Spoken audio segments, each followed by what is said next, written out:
Well, welcome. I'm sure a couple others will join us.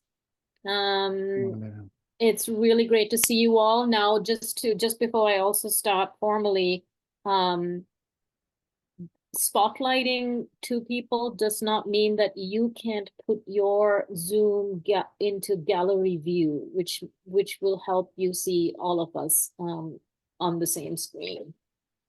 So with that, hello, Dragpa. Where are your Hello. boxing gloves?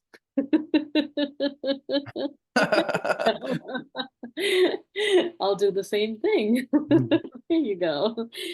So welcome, Dragpa. Dragpa is one of our integral community, one of our most respected, favorite authors, practitioners, teachers, friends, learners, all of it, right? And perhaps I'll say that for myself, because I just truly appreciate everything you bring to this community.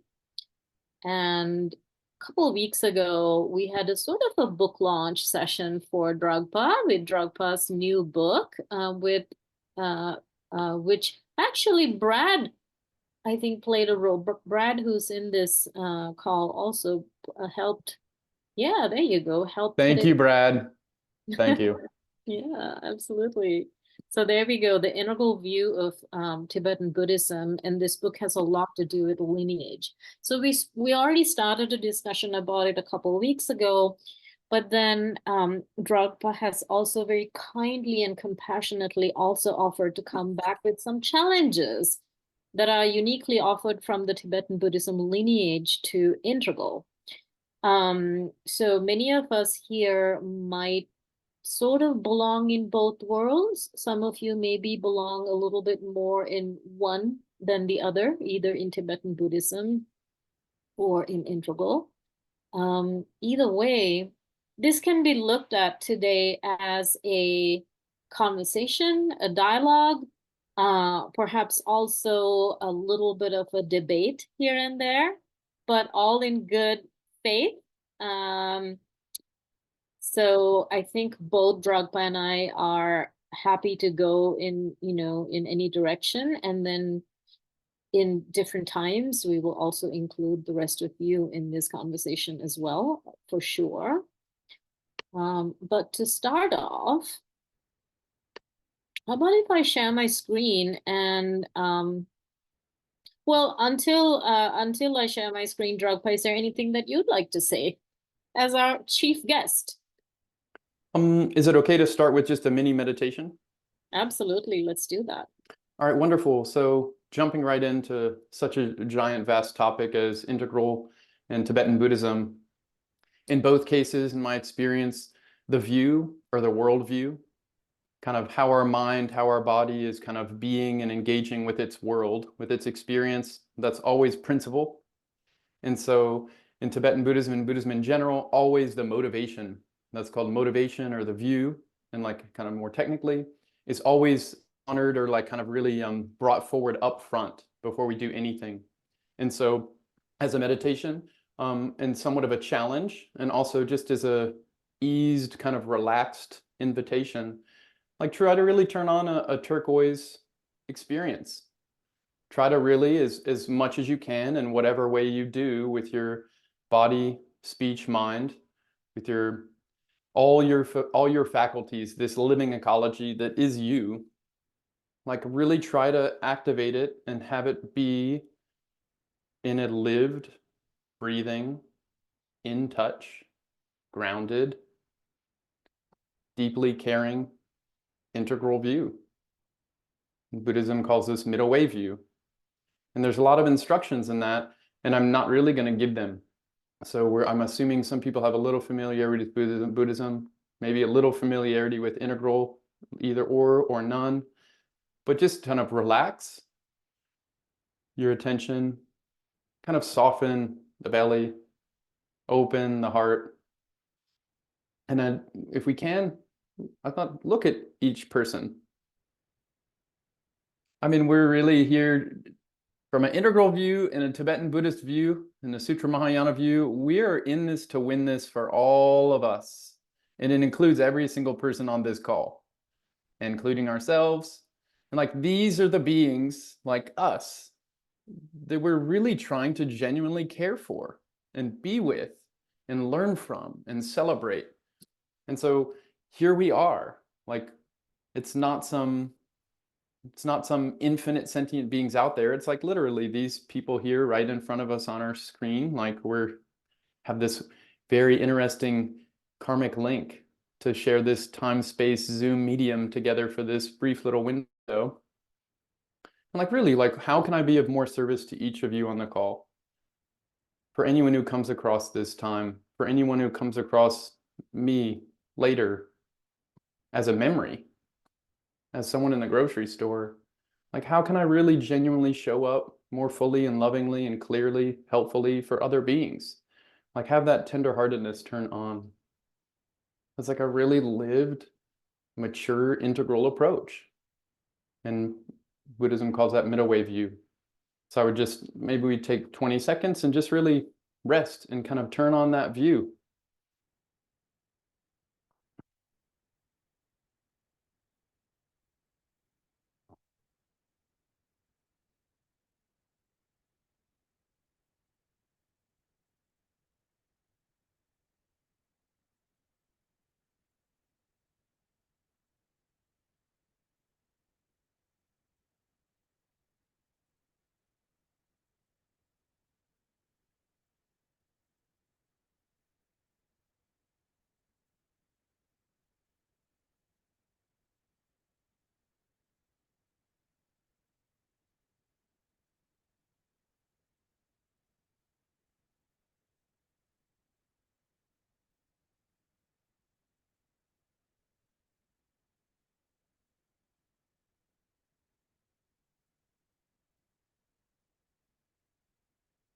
Thank you. So during the call, if you get bored, anxious, whatever, right? Like thinking to bounce, like reactivate the integral view, reactivate the middle way view. That's always the living challenge. And not challenge, but invitation. It's always available for us to clarify the mind, open the heart, soften the belly, begin again. And so I would invite that for myself too, very actively. So Namali, I'm not sure in terms of with the slides, if you want to start that or where we go. Let's do it. I can't hear you. Sorry. So let me ask you, you presented several different points that you'd like to discuss, and I think it's also true that we won't be able to cover all of it in one call. So hopefully you will come back and have more calls. Are there particular points that were most important to you that you want to cover today? Maybe that's a place where we can start. So just to begin with, here's sort of the way that you had laid it out. And this was extremely rapidly done. I just sort of put the points into a little bit of a slide so that it's a little bit easier to see them. I think you already went through this. Okay. Yeah. We pause there. Yeah. You know, nowadays it's all about the takeaway. Like, what do I remember? A year from now, will I remember anything from this call? This is the thing to remember. Without bodhicitta, integral becomes another dogma. Just another nice idea and a really exquisite idea, a very beautiful ideology. Comparatively, as ideologies go, a really gorgeous one. But if it's not a lived experience, and in Buddhism, if the Dharma is not alive, if it's not living, like in touch with others, in touch with ourselves, then it's just a set of ideas that we keep banging against the world. And so that's the big takeaway is what in Buddhism really prevents that from happening is this lived experience of bodhicitta, the heart mind of enlightenment. Explain Awesome. bodhicitta a little, please. Yeah, please. Thanks so much, Brad. And just real quick, right at the beginning of this, Brad Reynolds, sweet, beautiful man, He helped, I mean, very actively, did all the really serious hard work to lay out this whole big 800 plus page book. And if you're ever thinking to lay out anything with anyone, like Brad is your guy. He's just was beautiful. Like he gave really good challenging support and feedback on every page of And this text. That was we're quite talking about, thank you. We're talking about artwork here. Yeah, exactly. The art and the layout. So just to highlight you at the beginning, Brad, like with this book, Integral View of Tibetan Buddhism, I mean, so much gratitude for you. And so back to bodhicitta.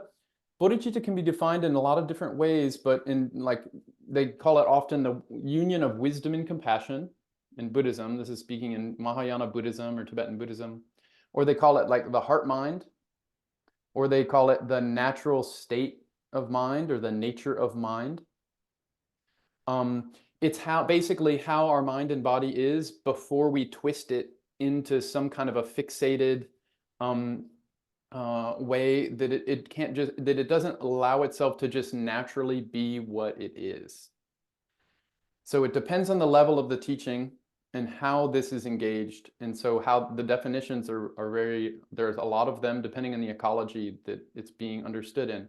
But in general, bodhicitta is, there's always two parts, wisdom and compassion.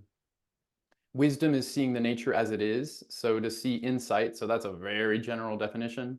And compassion is including, being as inclusive and kind of embracive and comprehensive as possible, to really genuinely lean into experience, lean into others, lean into ideas, emotions, thoughts, ways of framing, and to really try to kind of like bring them together with clarity, love, and precision. So the simple way is union of wisdom and compassion, and then there's 84,000 teachings to really unpack what that means. But so bodhicitta, I mean, yeah, without bodhicitta, integral becomes another dogma. Without bodhicitta, Buddhism becomes another dogma. So there's the takeaway. And if for later, if people want to really dive into this, there's a lot here. Awesome. Yay. So this is, of course, the natural starting point, because it was fun, Namali, how you kind of presented this as, you know, dust off the boxing gloves and kind of let's dive in. This is like a really, like a carrying challenge to integral. And this is in no way like some adversarial, I'm going to take down the mega genius Ken Wilber and like show how I'm now the new kind of Goliath guy. At all. It's not like that at all. We have so many reasons to be grateful for what Ken Wilber has offered the world now and into the future. I mean, what he has kind of what he's been able to unite to create two things you can say right off the bat: a meta theory that actually brings together different sets of knowledge in a way where they can start to talk to each other more successfully. So a meta theory with a meta language. So these 2 points, a meta theory where you can have these different ways of making sense of the world and being in the world, where it actually facilitates a more fruitful, generous collaboration. So without describing that much, like if that's possible to have a meta theoretical framework that actually really genuinely tries to lean into the valuable contributions of whatever it is you're experiencing and to try to sync them up in more comprehensive wholes, that is an amazing contribution to sentient experience, to humanity on this planet. So to come up with a meta theory that even inches towards doing that, and then to have a meta language that's accommodating enough to like on-ramp that a little more easily, those 2 contributions are gigantic. And that first point of locating an integral worldview with ease, the fact that there is a way of being in the world where I don't automatically privilege my position, like so-called second tier or so-called integral, teal, yellow, where it just doesn't automatically privilege its status, its position. That is, a lot of people have pointed towards that, not just Ken Wilber. But currently, as a popularizer of that approach, like he's one of the greats. that's made that more widely available in a way that's more digestible or accessible to a variety of people. And so those three contributions, basically locating that possibility of an integral worldview, giving some possibilities that are really clear about meta-theoretical frameworks, and offering very streamlined meta-heuristics like that come together, create a meta-language where you can more easily collaborate and talk to one another from across different knowledge sets, different ontological worldviews. Those three contributions are tremendous. And the takeaway of these distilled that all quadrants, all levels, all lines, all states, all shadow, even polarities, all polarities. The fact that like these significant kind of distilled, arguably universal features of experience are like congealed together in a pretty simple, fairly actionable tool, all qual. That is amazing. That is literally the E equals MC square of pick a meta crisis that we have to deal with today. So just to start with that, there's so many reasons to be very, very thankful for what Ken Wilber's offered, for this integral worldview and approach in general. And it's in no way trying to, I mean, those contributions should never be played or like overlooked. They always should be highlighted at the front. And I think that's usually the more generative way to kind of engage a conversation in the first place anyway, to start with the appreciation and gratitude, as opposed to the easy things that we could not agree with. So here, the thing, I mean, this has been a very... Dragpa. Yeah.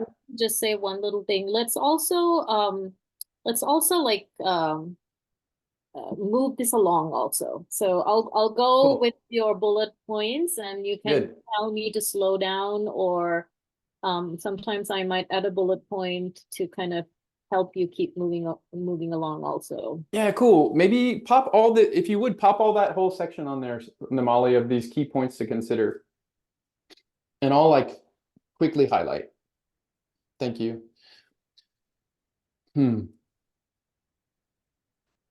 Maybe just take a few minutes to just skim through real quick.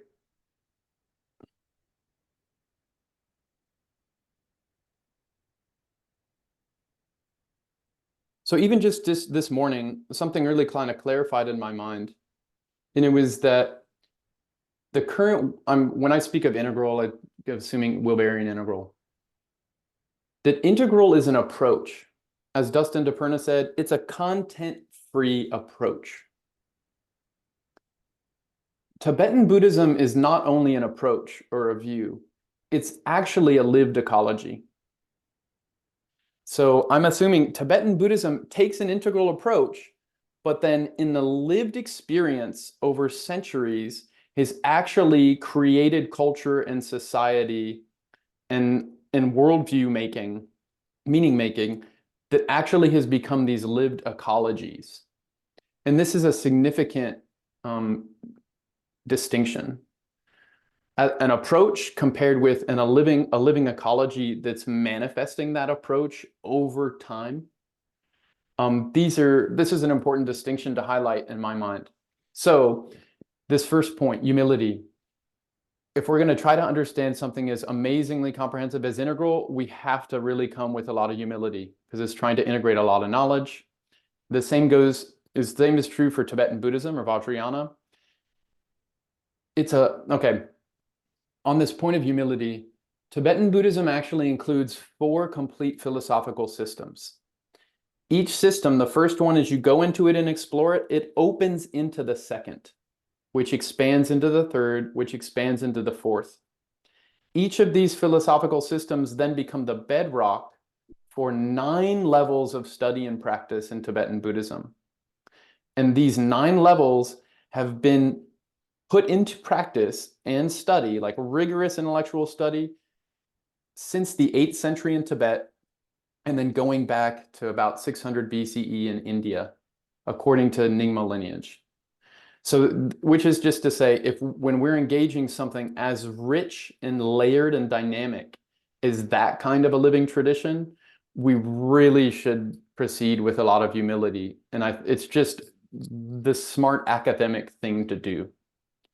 The second thing, stabilizing turquoise. Yeah, so these are just key points of this whole discussion we have today. Like these are kind of highlight points. Dragpa, can I yeah. pause you there? Sorry to just Good. so this is, I'm deeply receiving everything you're saying, and Cool. also something that I often try to do in these spaces is to try and define or describe what integral are you actually speaking to what integral are you offering this challenge. What do you mean by integral in this sense? Not Yeah. trying to are you talking about the integral community? Are you talking about Yeah. the founder Ken Wilber as the Yeah. what are you talking about here?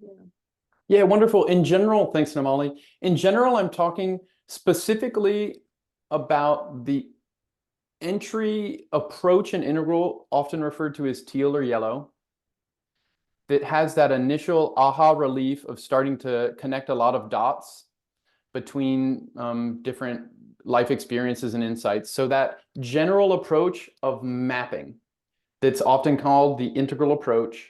And it's not so specifically just a person, because it's a worldview that Ken Wilber pointed towards, but he didn't own it. It's a natural worldview that just exists in human body mind. So the way Ken Wilber defines it, then there's technical kind of challenges or like kind of things that can be discussed there.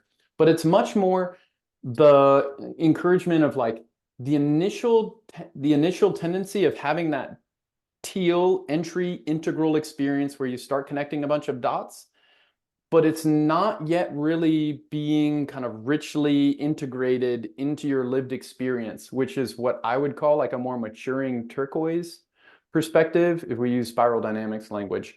So that's actually the general kind of, when I say integral, that's actually kind of that pivot point between those two positions. Learning integral theory and then actually applying it in your life where you transform to start being according to that integral theory.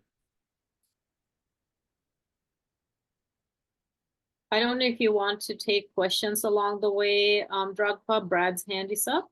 Yeah, that's fine. I think, yeah, this is more like free flow kind of time, I think. Thanks. Go for it, Brad. So what I'm hearing you kind of emphasize is that the tendency of integral is to more or less emphasize maps and theory, whereas you're suggesting Buddhism is a more living ecology. So it's including the practices and everything to really stimulate the transformation of consciousness. Is that what you're pointing towards? Thanks, Brad. I think they both include both. So integral includes theory and practice. Buddhism includes theory and practice.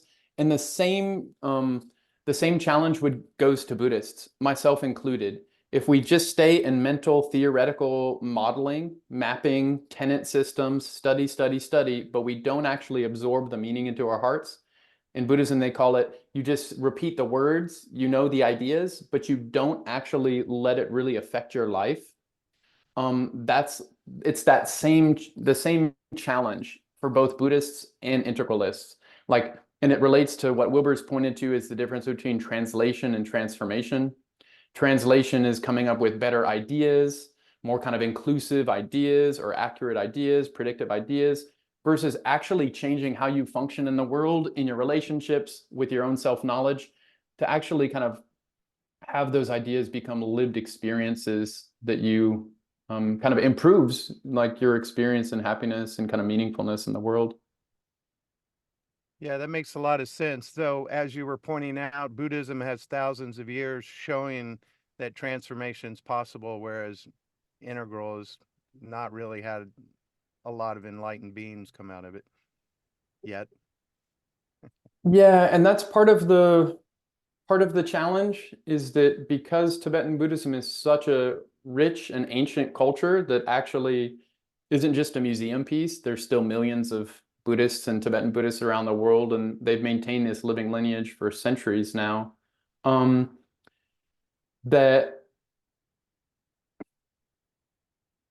So It's Dragpa, my little sorry, so my sort of little nudge there is yeah. what Brad was alluding to also. It's just basically Buddhism and a lot of religions and religious traditions or philosophical traditions in that way go back thousands of years. And integral is like what, since the 1960s, maybe just barely starting to be spoken about, recognized, talked about, written about. So I think in some ways it's like give integral time, like a couple thousand years. Yeah, exactly. And so, yeah, exactly. And the challenge of now, the 21st century, is all these different ecologies or these systems, including religions, they're overlapping and cross-pollinating. And then you're getting these hybrid kind of new versions or kind of emergent versions.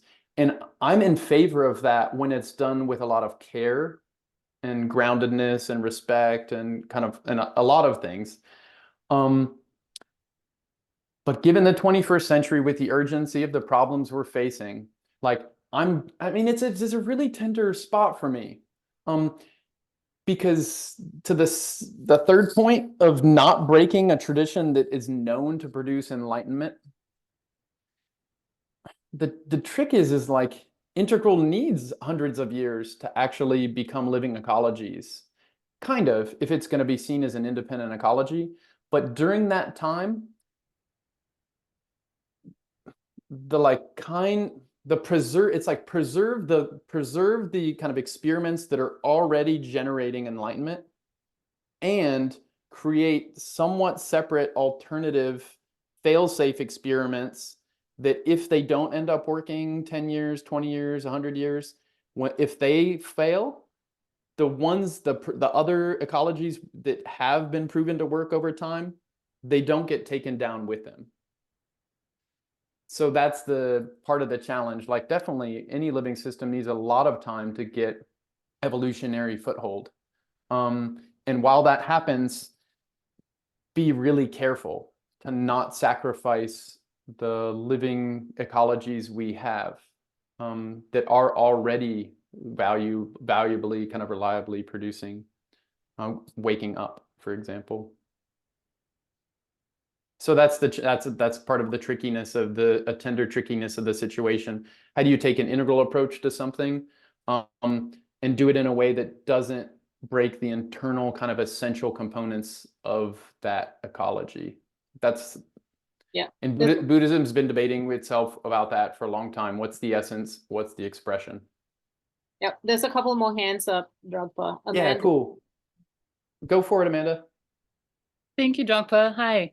Yeah, so and you can follow this thread if you want to and choose not to also, but I just wanted to point out in your book, I'm pretty sure that you're also arguing that that the Buddha of our time, Buddha Shakyamuni, was actually integral. And so in that sense, you know, when we're talking about the timeline of integral, you might potentially argue that integral has been really present for a long time and maybe just only identified more recently. Yeah, lovely. So it's a strong point. Integral can be seen as like a psychological kind of worldview or a collective culture. And so if you think of it as historical versus psychological or kind of either of them, psychologically, as Wilbur's mentioned, people have gone into the integral and probably post-integral ways of being in the world, like they're outliers, that they're seen as like people who are way on the leading edge, but there's very few and far between, versus entire cultures or communities like that define cultural epics. And so making that distinction is definitely important. Integral worldview compared with people who share the integral worldview and then create integral culture, those two things. So for sure, I'd definitely argue the Buddha Shakyamuni came from at least an integral perspective. And you can really quickly see that because he did try to transcend the limitations of the basic so-called pre-modern, modern, postmodern, and post-postmodern approaches. And then while he also tried to include the valuable contributions of those respective approaches as well. And that's a function of an integral approach. It's only an integral approach that starts to do things like that. include, transcendent include for these levels of pre-modern, modern, postmodern, and post-postmodern, at least. So the Buddha definitely did that. Yeah. I know we're just jumping into all kinds of waters here. Lonnie, go for it. I can't hear you.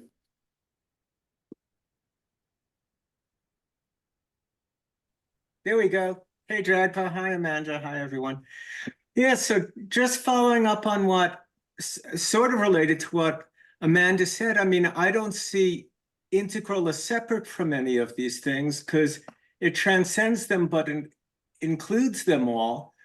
And as a meta theory and as a top-down view of the history of the self and the history of culture, it makes sense that it would take time for it to emerge, but I don't think it's separate from any of the things that it gave rise to any more than what Miles Davis did is completely different than what the blues guys did, is completely different from what African drumming was. I mean, it's just really a meta system and meta theory that looks at all of it and helps me appreciate, well, I need embodied practice, and that practice has to be physical, and that physical can be hard style in any discipline, or it can be soft style, and I need contemplation, and I need meditation, and the meditation can be in a specific, any specific tradition, and I need to cultivate myself kinesthetically and aesthetically and musically, and it brings it all together. But if I'm going to cultivate myself musically, that means learning the language of music. And if I'm going to develop myself contemplatively or meditatively, that means learning a serious tradition with hopefully a dharma and a sangha and in some context. So I just don't. So when we say integral hasn't really produced enlightened beings, well, I'm not sure that's true.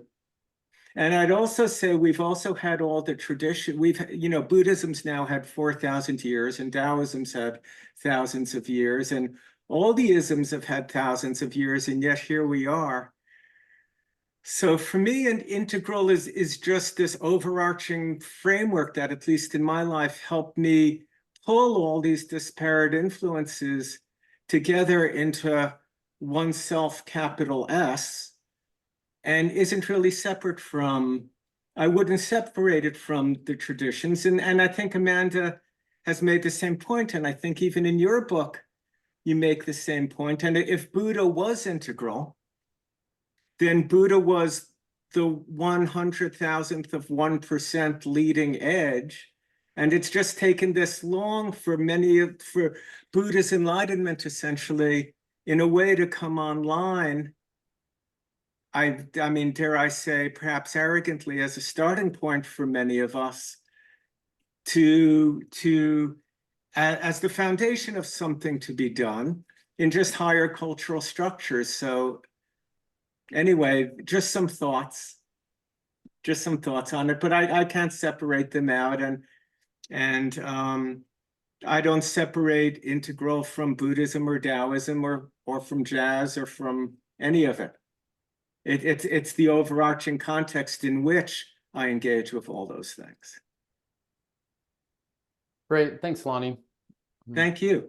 Yeah, Beautiful. a lot of lovely things there.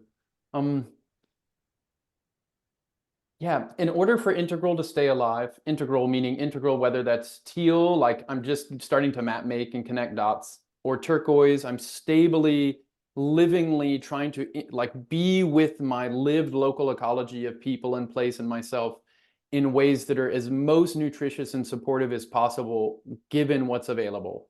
That general way of the Bodhisattva, come in, have Buddha nature or that integral turquoise impulse turn on, let it be shaped by its local conditions, and then provide whatever supportive, nutritive kind of uplift is available so that that dynamic, its own internal intelligence starts to turn on more brightly, more beautifully, more lovingly, the good, the true, the beautiful, starts to self-correct. So that's the general impulse. And the trouble is, as we keep integrating more ecologies, more sets of knowledge, as our sense of body gets more inclusive, our mind gets bigger and more inclusive, our shadow gets kind of more and more revealed.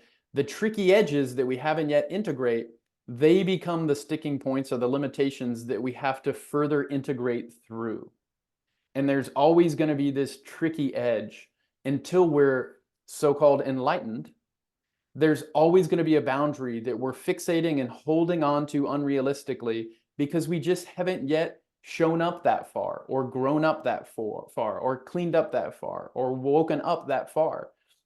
And that's where to be integral, teal integral, turquoise integral is such an amazing achievement. And like, if we can define that in a lot of ways according to different all-qual things, but it's such an amazing achievement. And in order to stay alive and not become a dogma, it has to keep the integrative impulse, which means keep pushing its boundary in ways that are actually constructive. And that's the living challenge for all of us. As far as we've gone, chances are there's farther, deeper, wider, more inclusive and comprehensive to go. And that's where, whatever that boundary is for each of us in terms of our stages, states, lines, types, shadows, that's kind of the lived growing edge, the growth edge for each of our own hearts and minds. So Dragpa, I want to apologize to Karen because I lowered her hand. Very rude thing to do, but I'm sorry, Karen. But what I want to say is we've already gone 40 minutes, and I'd like for us to keep moving along. So I'm just going to put my foot down here just a little bit so that we can keep moving along. We haven't even gotten into your first point yet. So your first challenge yet. So, and also these were, you might see like really strange spelling mistakes in this. That's because for a while I was trying to translate, copy paste from a PDF and it wasn't translating onto Google Slides easily. So I just didn't have time to correct all of it. You might see some weird stuff, but yeah, let's keep moving along, Dragpa. Cool. Yeah. All right. So that point, so point 3, don't break the reliable path to enlightenment. All right. So at least keep Vajrayana intact, don't break it, and do other ways of kind of having integral kind of ecologies be created, grown, deepened. That's really important. To say these quickly, living ecologies take checks and balances. Any system that's actually living and adaptive it's always nested within a larger system that checks itself. So anytime we get a guru situation or we get an ecology that basically can just do whatever it wants and grow as big and spread as widely however it wants to, like a monoculture basically, or a Home Depot kind of experience, it's just going to be disastrous for long-term local ecological survival or thriving. And so in terms of integral dynamics, and definitely Vajrayana Buddhist dynamics, without the checks and balance system, it's almost always going to go off the rails if there's not a clear set of checks and balances. So that's a one point to say quick. The next point, and this is, I'm just going to rush through these and then we'll go into more like detail. Authentic gurus open doors and nudge us to integrate further on the path. So any educational system relies on experts or teachers. That basically it streamlines the educational approach if we're learning from or being guided by someone who's further along than us. And the really, really good teachers encourage their students to surpass them, to get as good as they are and better. That's like a good indication that your teacher is actually very, very integral. And so a good guru, in the sense of a transformative path, would actually do the same thing. And to put that simply, they would never tell you to turn your wisdom off. They always want your prajna or your wisdom and your bodhicitta, your compassion, to more and more brightly shine on. So that's a quick point. But at the same time, part of like shining on our wisdom and compassion more brightly is going to be actually seeing our own limitations and to some degree releasing and letting go of them, like not getting stuck in the patterns, habitual patterns that we keep tripping over. And that kind of is a painful process. These two next points are actually the last 3. These are specifically related to Buddhist Tantra and also subtle relative truth. I think this is a part in post, I would say kind of the leading edge of integral or into post-integral. It starts to get much more actively, creatively playful in the imaginal realms, in these like way out of the box creative capacities. That's kind of Vajrayana Tibetan Buddhists' forte, to like keep going out of the box and to do it in a way that also honors the where it's rooted, where it's grounded, but to keep pushing the edge to explore further and be more creatively dynamic. Those imaginal capacities or liminal spaces, and they could be states of mind, they could be actual entities or beings, they could be what we see in our experience when we're not so shut down with kind of impure dualistic grasping, and instead, like, all of a sudden there's these subtle beings around. Some people call them, like, they could be aliens from other planets. All this kind of out of the box, out of the typical mainstream, what you see on CBS box, that leading edge is already, it's in integral, like in the integral stage and the kind of liminal dynamics, and it's in modern spirituality. It's definitely in Jeremy Johnson's kind of Gebser, a-perspectival kind of viewing. And these kind of really juicy, kind of so-called strange or weird or kind of like very immersive, non-human centric ways of locating experience, that is definitely a challenge to current ways of doing teal or yellow integral, where the maps have to have very clean defined boundary lines that are proven by empirical science, that has rigorous, robust data. That is gonna, I mean, I don't think healthy modern is gonna have enough evidence to catch up to a lot of this kinds of being and knowing. I just don't think that specific part of our makeup, the healthy orange modern impulse, it doesn't have the certain types of epistemologies and typologies that match that. So it's the eye of, what Wilber calls the eye of flesh, the eye of mind, the eye of spirit. The eye of flesh is never going to show you what the eye of spirit shows you. They both show you really important things that have to be integrated, but they're different things that are being integrated. And when it comes to the eye of spirit, there's subtle relative truth, and that's like very subtle dynamics of different entities and ways of knowing and being. And then there's pure relative truth dynamics, and that's what Buddhist Tantra talks about with pure body and pure speech. Actual Buddhas and Bodhisattvas in the shared space that we're currently in. And that's like way out of the box that most integral people I know of don't really want to play with, because it gets you so laughed out of any kind of a standard academic setting. Like, people just won't invite you back. So that's a lot. Shall I move on to the next slide? Sure. Do we want to pause? Anyone want to jump in on any of that?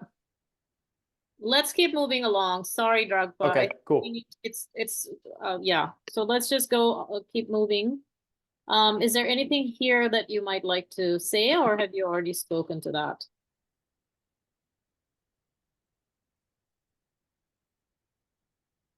Yeah, the pure body, pure speech, pure mind point.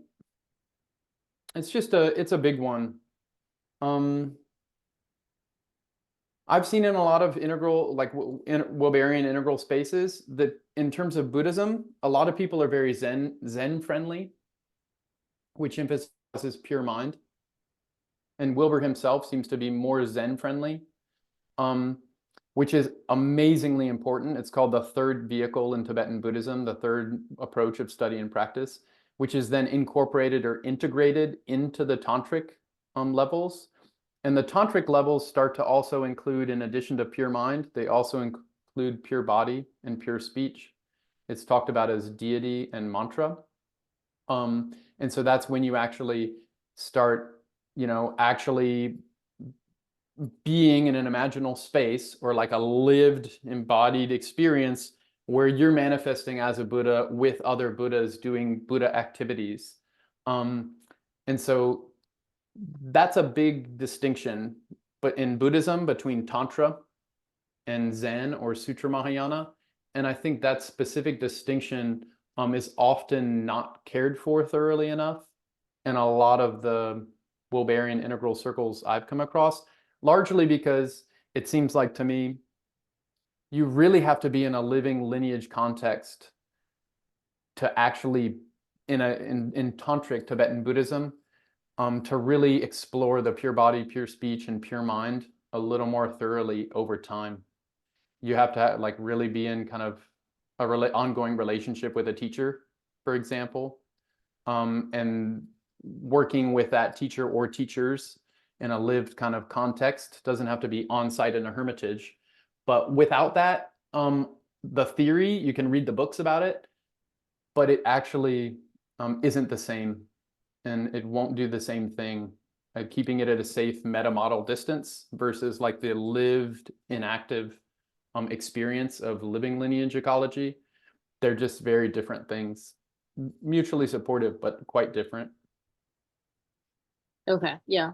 And I apologize for rushing, by the way. That's just, I think what some of you are not aware of is that Dragpa has, for the moment, identified at least 18 different challenges, and we haven't even gotten into the first one yet. So my apologies for putting my foot down here and rushing things along, but I'd like to get to at least one of them, and that's what we're gonna do now. So I think,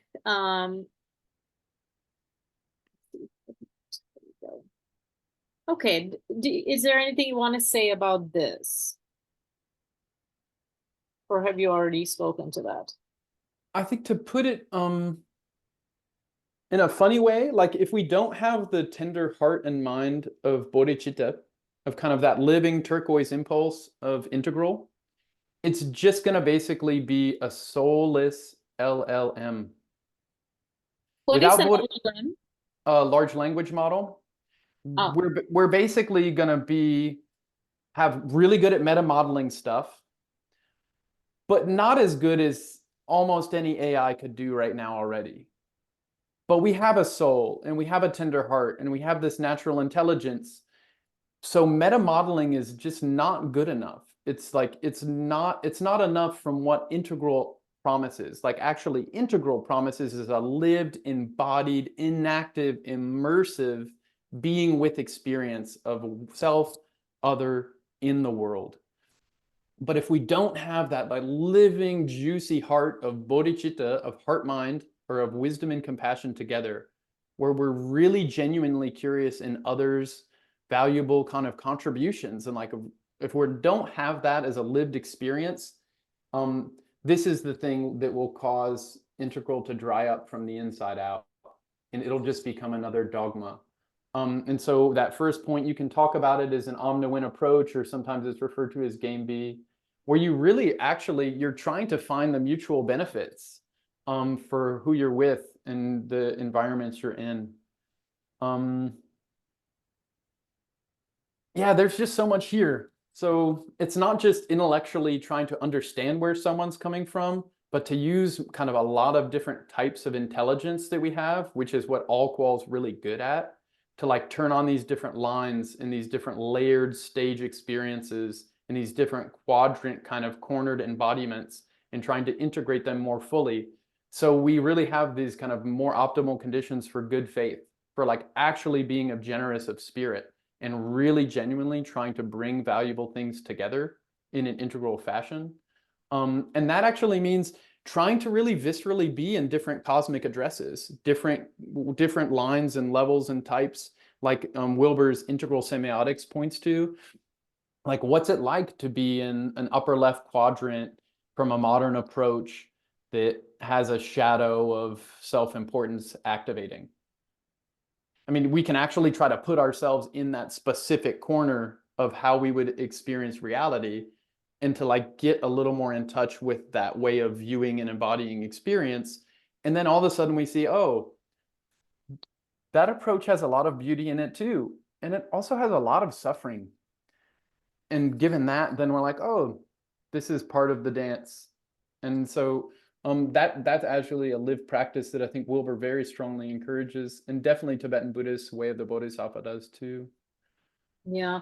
The deeply received Dragpa, this is sort of like the kind of like the mind analysis paralysis type of sort of mapping criticism of integral is like that. I've heard of that. I've heard that for decades, right? Like for as long as I've known of integral, that's always a risk that there are certain, I mean, this is where typologies are also helpful. There is a certain type, there's more of a certain kind of type of personality that shows up to integral in some ways. And that same kind of type also somehow ends up in Buddhism often as well, because there's a lot of juice in both integral and Buddhism to intellectually drive into, and sort of the awakened heart mind attitude is easily dropped away. So you're okay with me offering little bits and pieces of challenges, right back to you, right? Dragpa Definitely. Very good friends here, and plus I'm a Buddhist myself, so this is a little bit crazy. So the only thing that I would offer to say with all of your challenges to integral, I would probably say right off the bat, the first thing that I noticed with this one as well is that these challenges you're offering are equally valuable, if not absolutely necessary, for Tibetan Buddhist practitioners as well, or Buddhist practitioners, or practitioners of any tool or path or a journey, right? Don't get stuck. Exactly. Have the sort of the omni-win approach. I cannot tell you the number of Buddhists that I have met in my life, and I'm older than you, that are just completely stuck in the head. They're not integral, they don't know anything about integral, but they're just like in any other field. There are immense numbers of Buddhists also who aren't really embodying bodhicitta. They're just studying, and they're just sort of completely dissociated and disintegrated. And, this is where I would actually go to Jesus and just say, you know what, we're all flawed.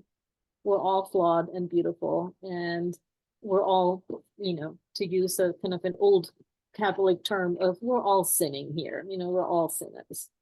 So, so let's go to Andrew. Andrew, yeah. I'm really pushing for us to be able to keep moving on. So keep it short, Andrew, if you can.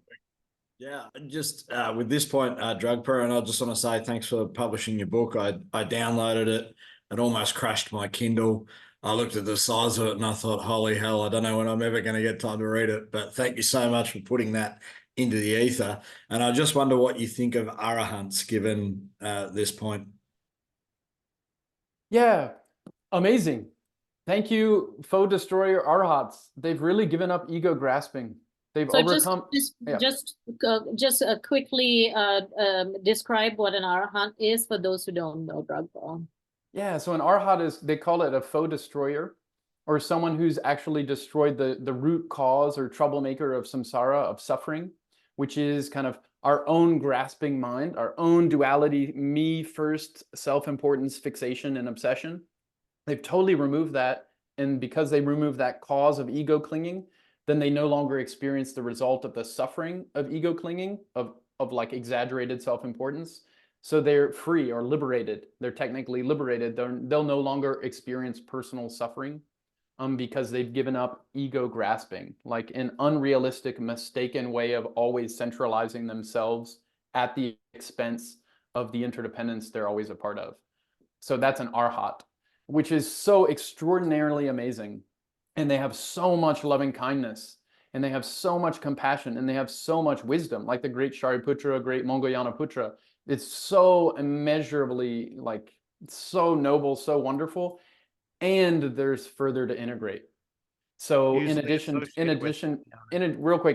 self-liberation, or actually no longer personally experiencing suffering yourself anymore, in Sutra Mahayana, it also includes other liberation. Like now that you're freed of like causing all this trouble for yourself, you become more available to serve beings. There's so much more energy and clarity to actually serve other beings more effectively. So it naturally opens into the Bodhisattva approach, if we look at it from the Tibetan Buddhist view. What do you think, Andrew? Or it's good? I think you're the scholar on this stuff. I'm just trying to be my best practitioner. I would probably just say with, respect to integral, that any map's got to be accommodative of, all preferences up until we're fully enlightened. And I'm just curious about, the Arahant side of things. And I'm also curious as to why you've leveled at turquoise. So, for example, violet or indigo in Wilbur's model is an absolute, it's a death of a stage. You don't want to be around anyone. You want to be lonely. You realize in a certain sense you're the only being on the planet, yet you're not. And it's wild. And so I'm curious as to why you've leveled at turquoise as well. Awesome. Yeah, which gets to this next point we're on with the turquoise self. Yeah, what I would say is I think Wilbur's playing it safe by introducing integral as like meta mapping, meta theory, and meta language. He's saying that's the main point now for this point in time in the 21st century. The first step is to get into a world space, a worldview, where we're not immediately saying my way is the best way and only way, and you need to agree with me, which is to say we don't immediately go to war every single moment of our lives. It's omni-win. We're in it to win it for self and other. That's what teal or entry integral starts to turn on as a lived experience. So he's saying that's the most important step we need to first. In addition to that, turquoise is where we really start to actually participate in our lived surroundings, the dynamic, layered ecologies that we're totally a part of and dependent on and receptive to and kind of reciprocal with. That has to become a living, breathing, transformative process that we are intimately a part of, not just theoretically removed from at a distance with the 20,000 bird's eye view, but we really need to immersively start to be tenderized by our living experience so we can go beyond some of these certain limitations that keep holding ourselves back with. The step after that starts to get into these post-integral stages that are pointed to in various ways by various people. And Tibetan Buddhism, I would argue, points to them in a certain way, and it's called Tantra. That's when you get into levels 4 through 9 in Tibetan Buddhism, pure body and pure speech. And for the most part, because that so intimately requires lived containers or ecologies with Sangha, with teachers or guides, with your own personal kind of like self-sense that you're risking your own, like my ego first kind of always habitual default mode. Because that's so, requires so much participatory enactment, or like you really have to keep showing up for that as a person, as a practitioner. It's very challenging to live that. Because that's, and it really requires these specific ecologies or sanghas, these communities that you have to be in over time in kind of lived ways. It's just further down or further up or further into what is kind of most immediately important. So first we need to locate a worldview that's called so-called integral, like loosely called what we're talking. Then we need to actually start to be that in step-by-step ways over time, which takes a lot of time and a lot of participation. Then we start to include more post-rational or kind of more inactive, more out-of-the-box kind of ways of functioning, being and knowing that are just not, and they're totally fringe compared to any mainstream normalizing function. And that's going to be very small ecologies of practitioners doing that together when it's done a little more kind of like long lastingly. So that's even a big statement there. But so Dragpa, with this point, what I might offer as the kind of somewhat of a response is, for me personally, I don't think I have ever heard Wilbur, for example, say anything other than how a healthy sense of self needs to embrace the entire first tier. Like that's where you'll speak about pith instructions later, and one of the best pith instructions that come from integral is transcend and include. Yeah. That is drilled down in integral over and over and over again. you transcend and include first tier. I've never heard that ever said in any other way. You know, you have to transcend and include first tier. And that's the whole concept of why shadow practice is such an important part of living integrally. To the degree that there is a living integral ecology, shadow work is critical in that space.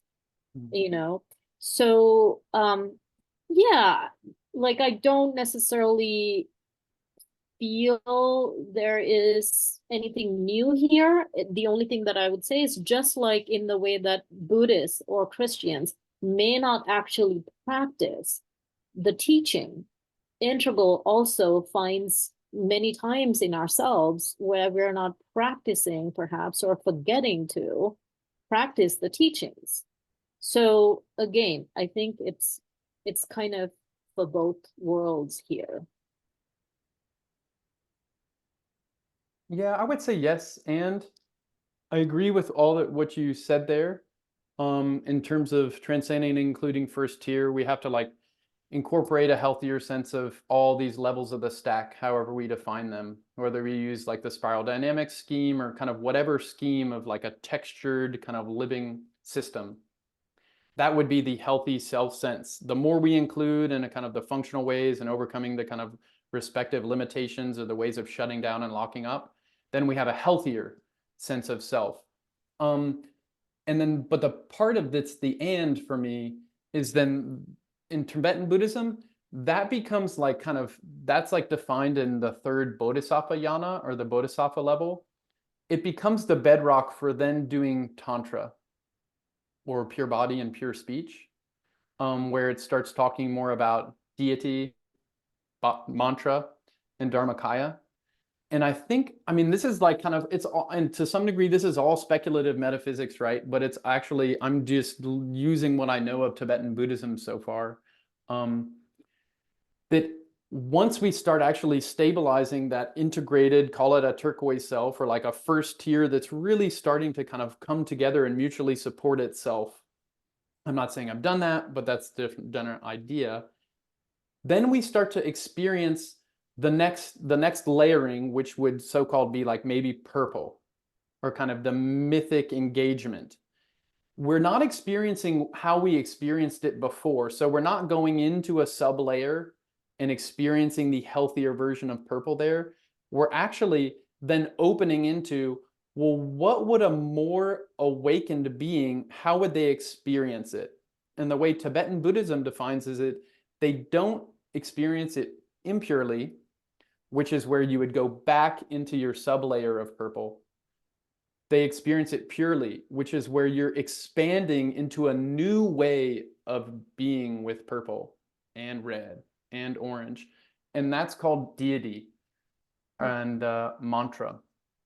And so, and I don't think Integral really talks about that much in terms of Wilberian Integral, in terms of really, I am a Buddha with Buddhas doing Buddha activities, and all sound is mantra, and there are these different pattern networks of world systems of different beings doing enlightened activities. I don't hear Wilber talking about it that much, and that's fine. Yeah. That's fine. But Tibetan Buddhism talks about that through and through, and so does Theravada, and so does Sutra Mahayana. So I think there's a difference there. Yeah.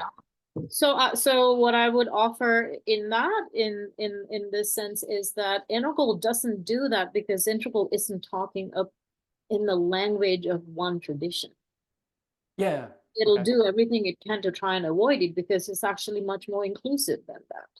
So, I mean, there are many people here probably who are from the Jewish tradition and from the Christian tradition and from, no tradition or whatever. And so it's in some ways the healthy green of Integral is not going to get exclusive about its language because a Jewish person learning about Integral would be highly turned off if Wilbur just there's many people already turned off with Integral because Ken is already doing a little too much Buddhism.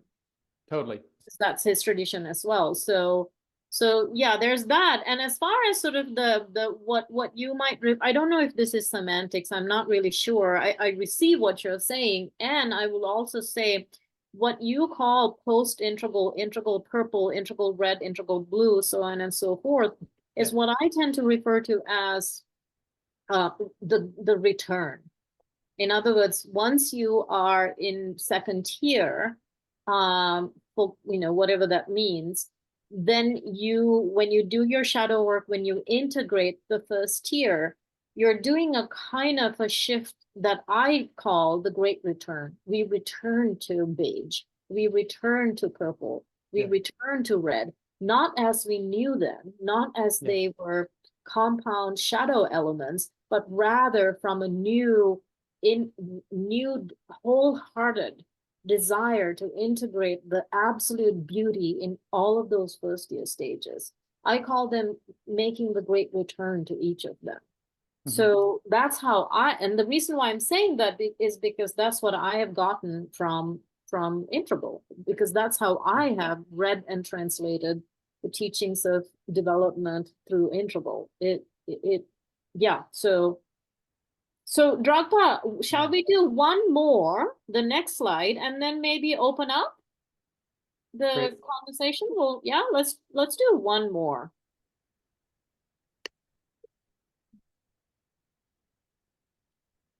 So yeah, maybe this one, the pith instructions. Yeah, great.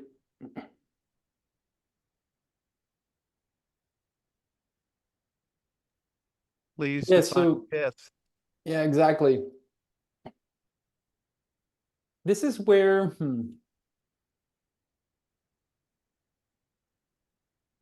example and integral of this pith instruction is like I consider it these kind of all-qual meta heuristics, or these first principles, these really succinct ways of locating, of like kind of clicking it's like on a computer, you click a box and all of a sudden all this stuff opens. What a pith instruction does in Buddhism is it brings together, it elegantly brings together all these like really critically important aspects or essential points in a really condensed, easy to apply to your mind and heart way. So it's this distillation, or this total essential integration of like all these sub kind of like layers into a very elegant, succinct E equals MC square kind of thing that you can then really actively engage really easily in any context. And so instead of getting all the pages of math that was required to come up with E equals MC square, or like all the embedded internested jhana ecology systems that Tibetan Buddhism points to, the pith instruction comes at the highest point of integration, where it brings the essential points of all the sub-layers together in an elegant fashion that transcends and includes those sub kind of ecologies. So the challenge of this is it takes a lot of time as a like living experience to actually embody these lived ecologies, to like go through the layering process, or the unfolding or infolding process. This mutual back jumping, forward moving, dynamical, the things that I think on this call Jeremy Johnson is so just beautiful at atmospherically like engaging this Gebserian kind of like interweaving dynamics of living ecology systems. It's not a unidirectional narrative. It takes time to really be more and more fully informed by all-qual, to integrate stages, states, types, lines, shadow. It just takes a lot of living to really do it, and to not just say it. And that's the part that where a pith instruction, you can really tell in one's own experience, in my experience, when I've really done the bedrock work of taking a pith instruction and absorbing it, I can really tell how much I've done that when I'm really challenged. When all of a sudden like something shocking happens, or there's really bad news, or all of a sudden there's a really kind of odd dynamic that I just can't locate in my experience, that's when my lowest common denominator habit, what I'm most familiar with, I regress into that. And then I get to see how much I've integrated. Like we get to see personally, like what's the lowest level kind of default mode that I go to.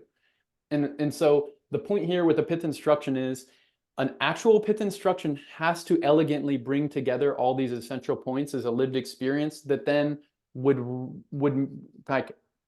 viscerally, in an embodied, inactive way, really give you grounded contact with your lived experience in the lived time and place you're in.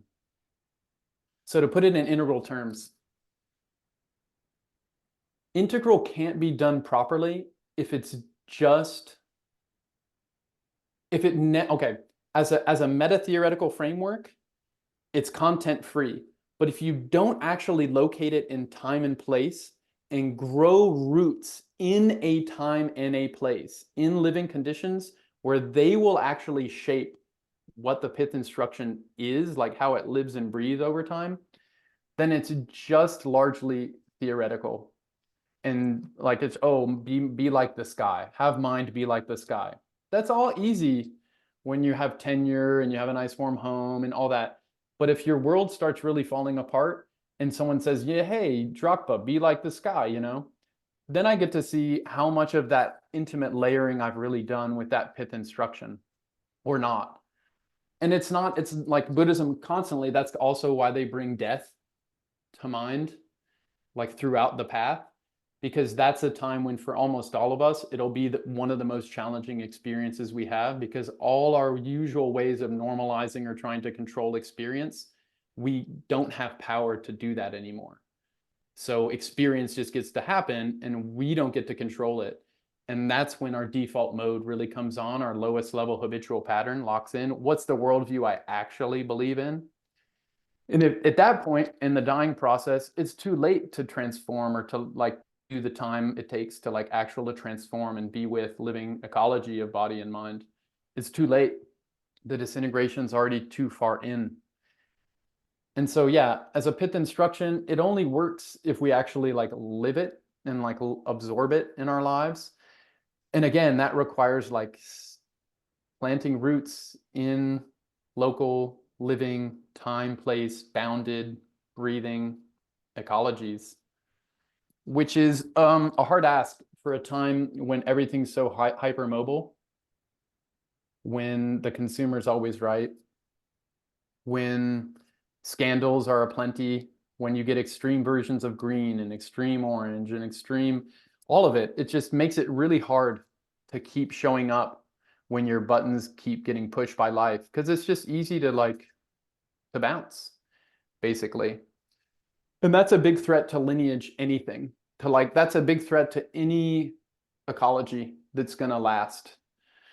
Because living ecologies can't just pack up, you know, a forest can't just pack up and go move somewhere else.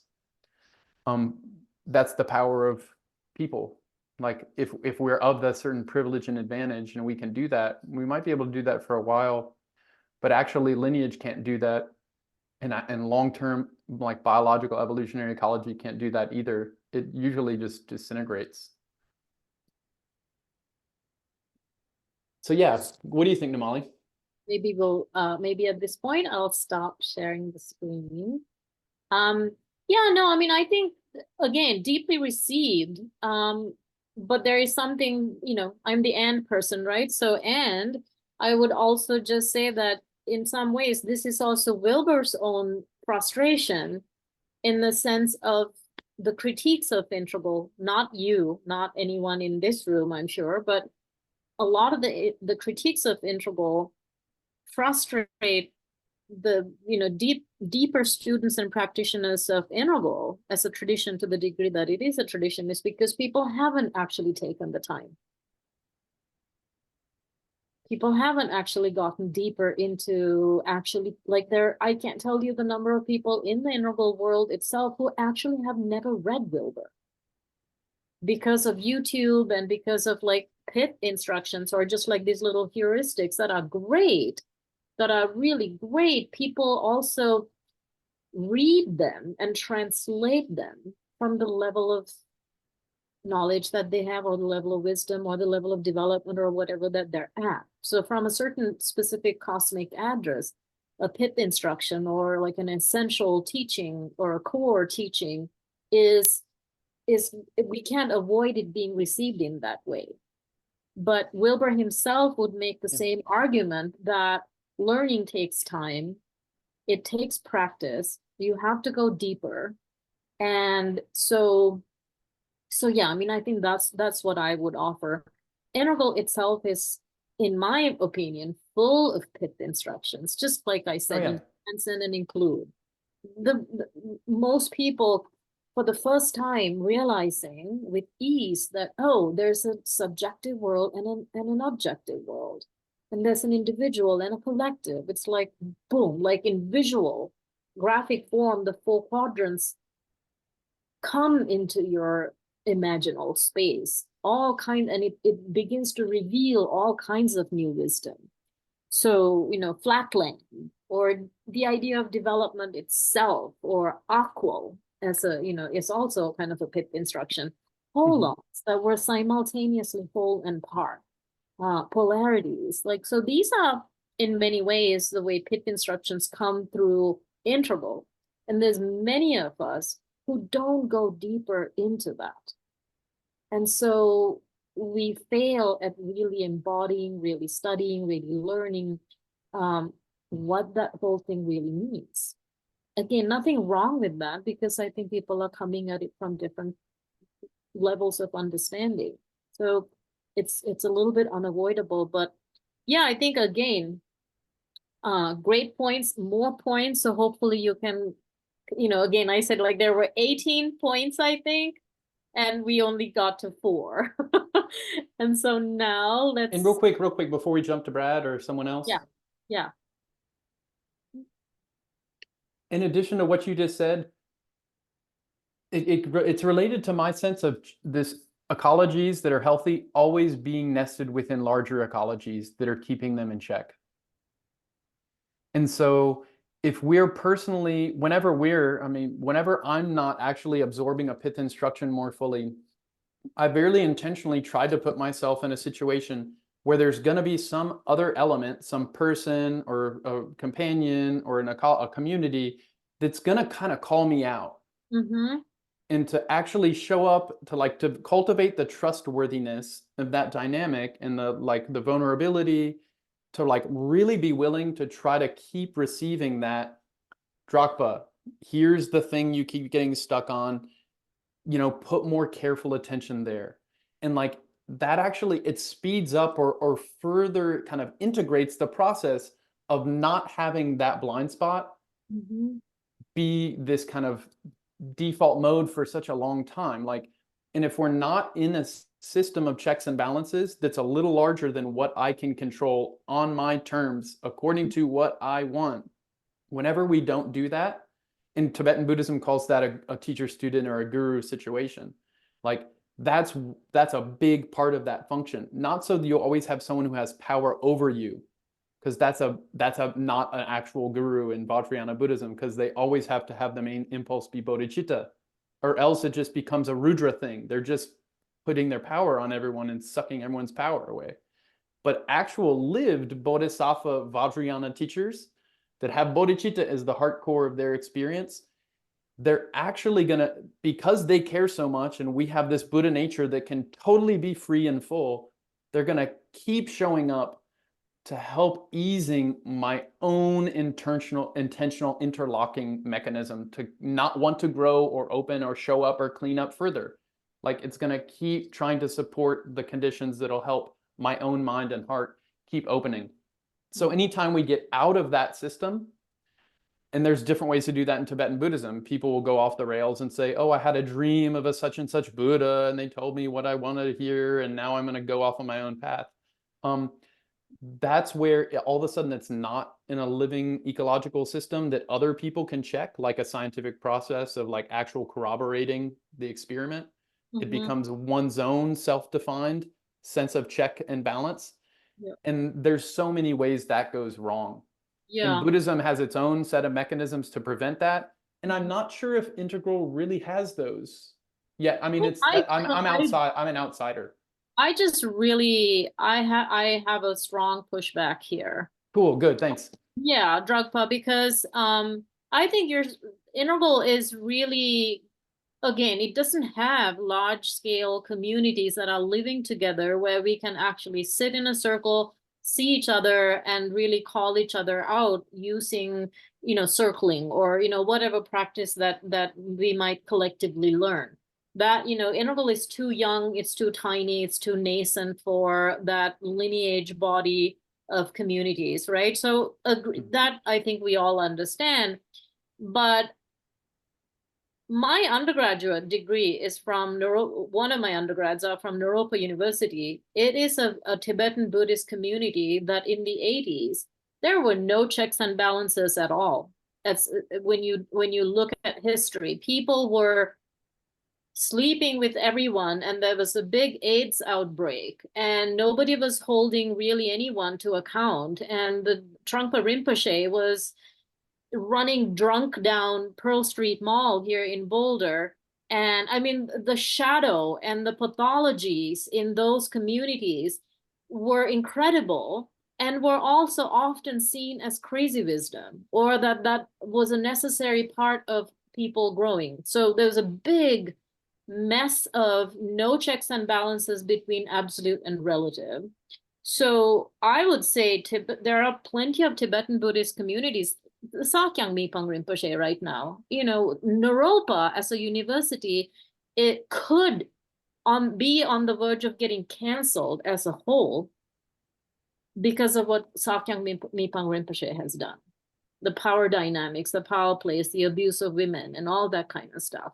So yeah, I mean, I think there's many ways in which I can offer a disagreement here.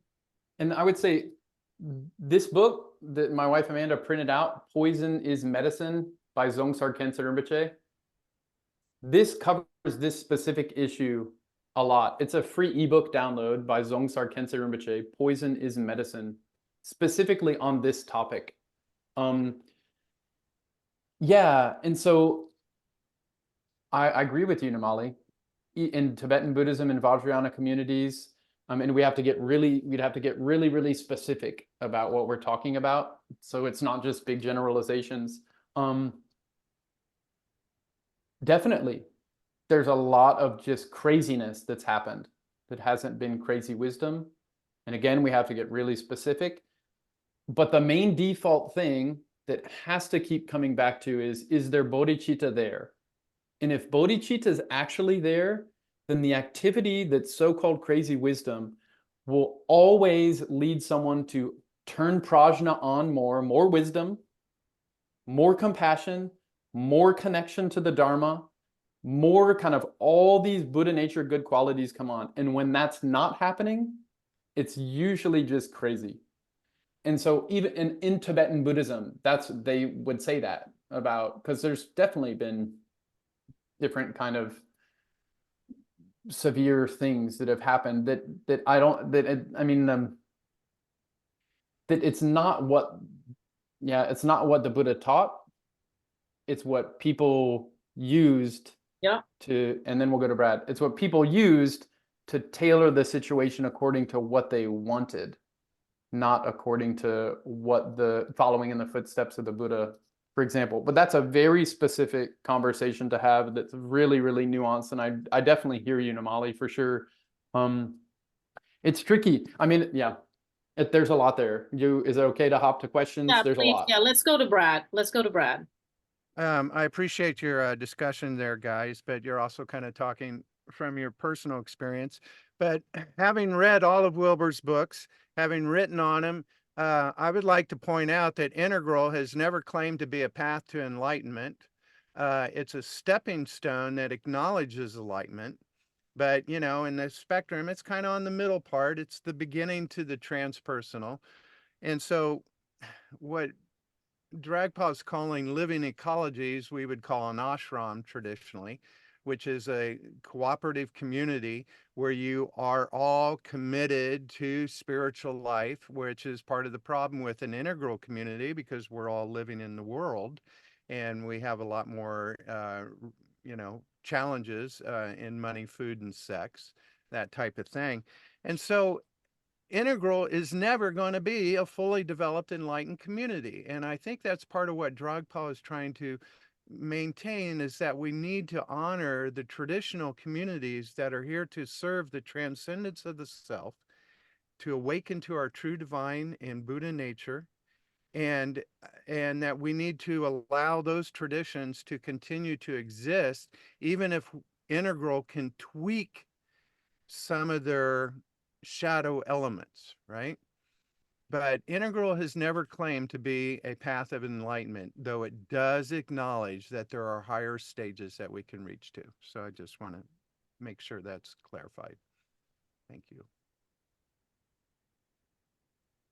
What do you think, Namali?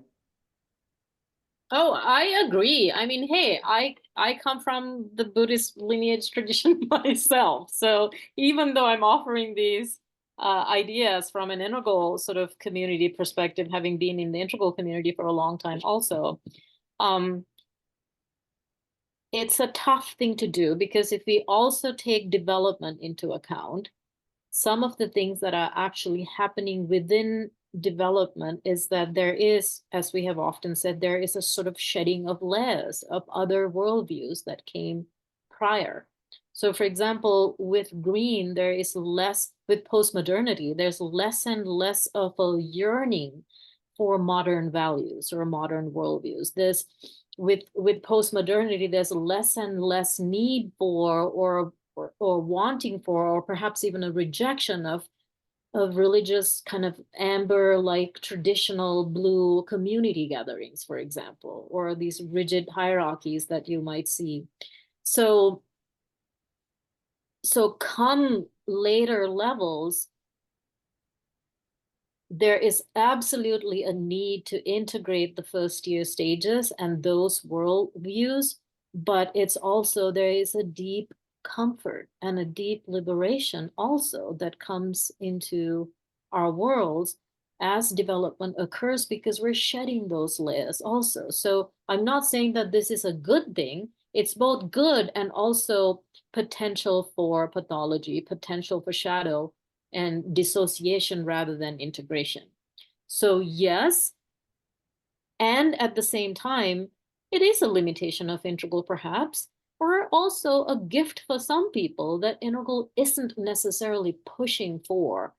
You have to get into a kind of this rigid community space and do all of it, because by not doing that, it's also allowing a lot of people to actually practice integral and also practice their own religious traditions in a new and deeper, refreshed way. So yeah. Let's go to Karen Dragpa. Oh, wow. Thank you, Nomali. Thank you, Dragpa. I hope this is the beginning of an ongoing, I want to go through all of your points in detail, Dragpa. It's going to take a lot of sessions. I hope we have them. I got your book.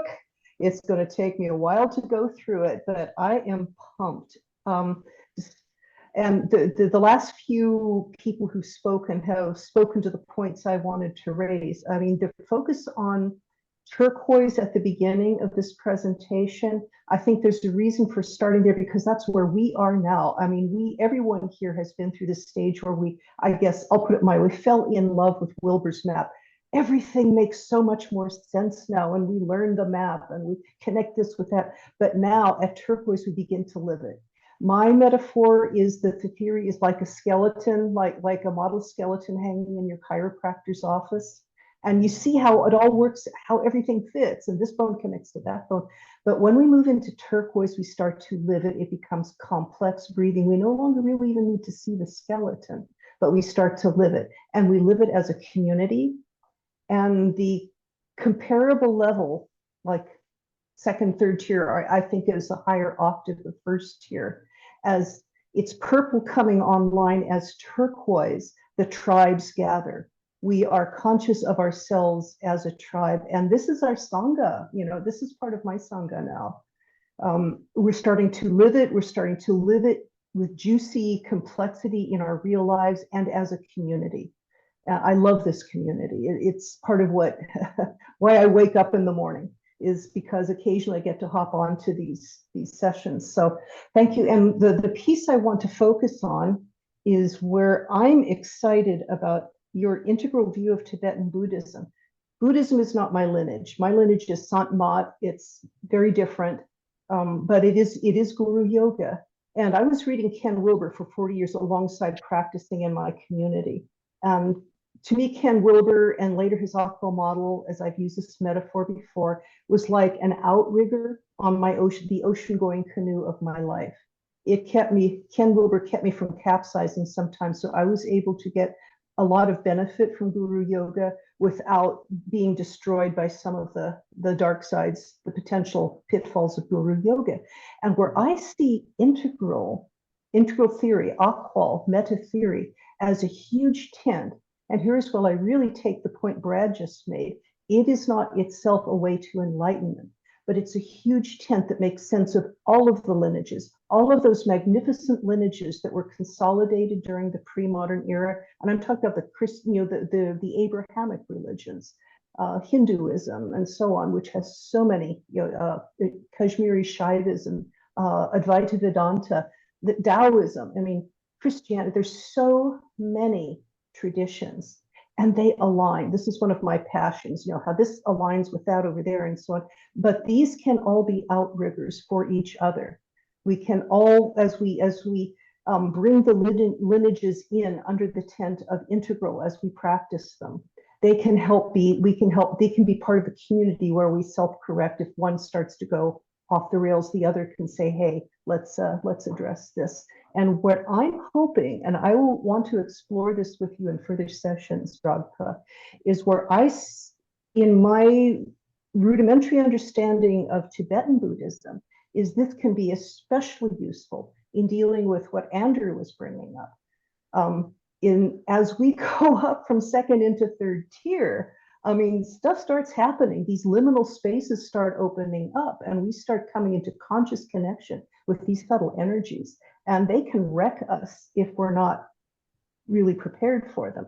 I'm wondering if Tibetan Buddhism can specifically be a roadmap, a practice for us. The wisdom of Tibetan Buddhism can help us deal with these energies as they open up. Andrew and I have had some conversations about some of these things that can open up for you when you've been practicing a lineage that's a real lineage for a while. It's like, oh my God, I mean, it can be bloody intense. And so I'm thinking Tibetan Buddhism is especially rich in this way, in that it's somehow kept the practices of shamanism, the practices of deity worship, the monotheistic, the one truth, and then the intellectual rigor of the universities. I mean, Tibetan Buddhism never suppressed any of them. They somehow kept it all as an active living part of it. And I don't know if I'm representing this in a way that does justice to Tibetan Buddhism, but here's one of the things I'm really excited about, to continue exploring integral Tibetan Buddhism with you. And I think that's enough of a burble for now. I'll toss it back to you.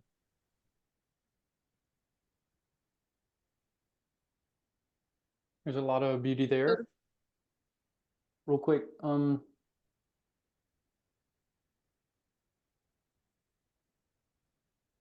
I would say in my own experience, anytime I want to respond in a totalizing way, in a way that tries to take whatever I'm experiencing it and like bring it all together into a final, neat, clean, saran wrapped box. That is the non-integral move that kills living connection. And that doesn't mean to like have clarity, to like temporarily have a general orientation or an approximation, especially when we're starting to sync up with a lot of subtle things in ourselves too. These parts of ourselves we've othered, that we have not cared for, we have not attended to, that are scary for us for various reasons.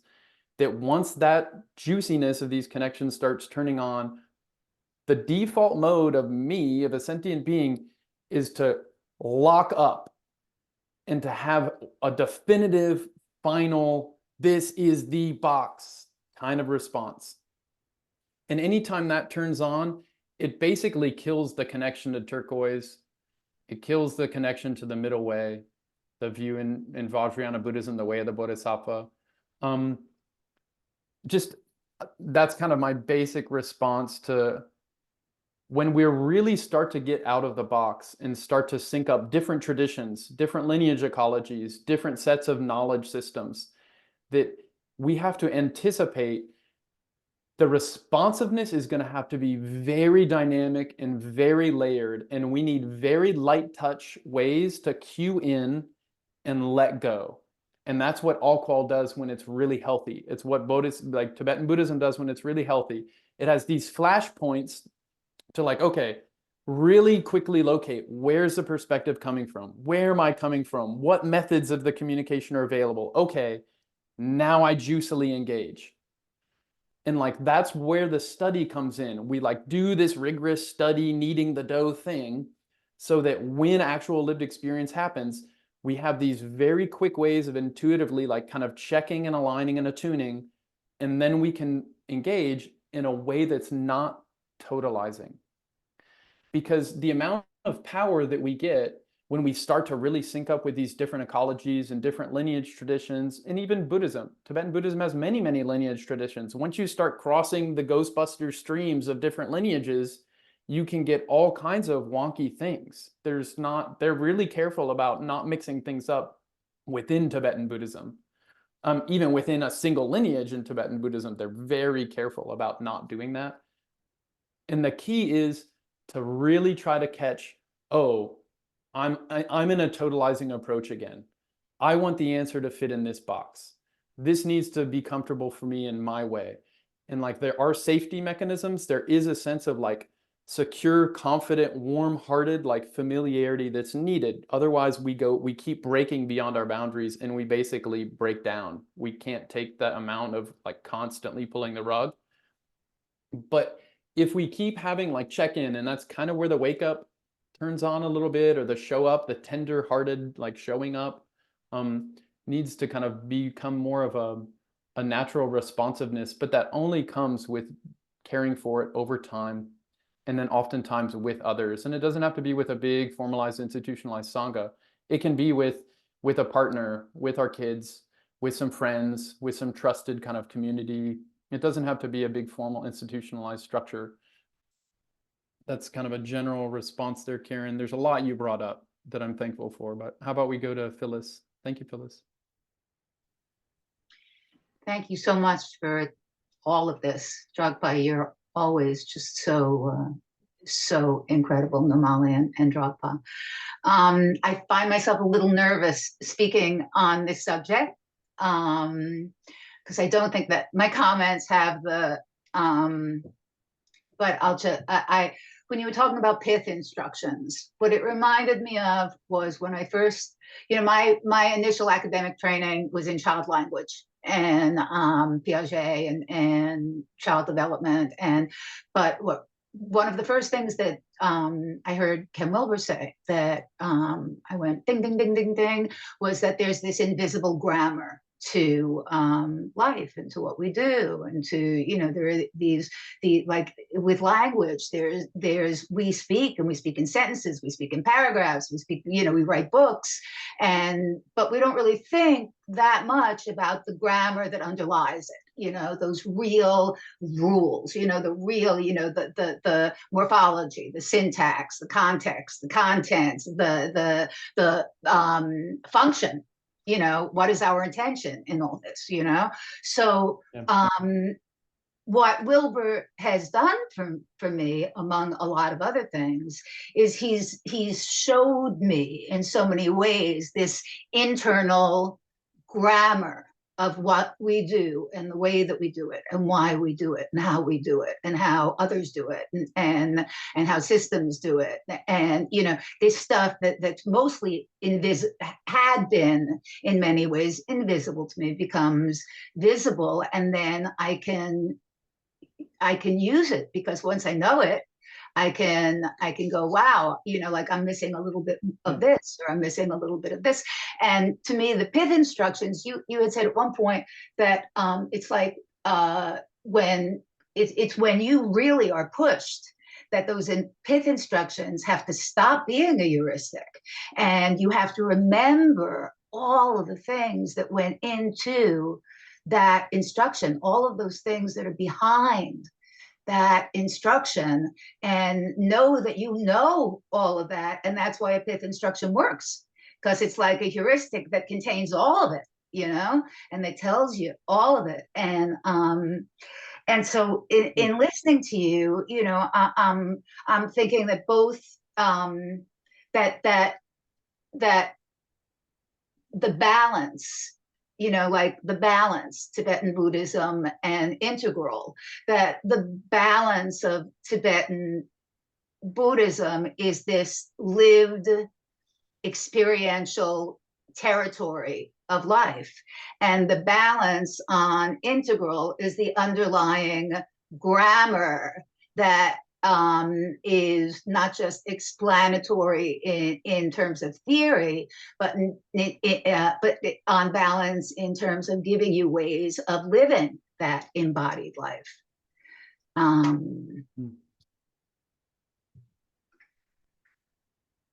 Yeah, amen. Yay. Yay.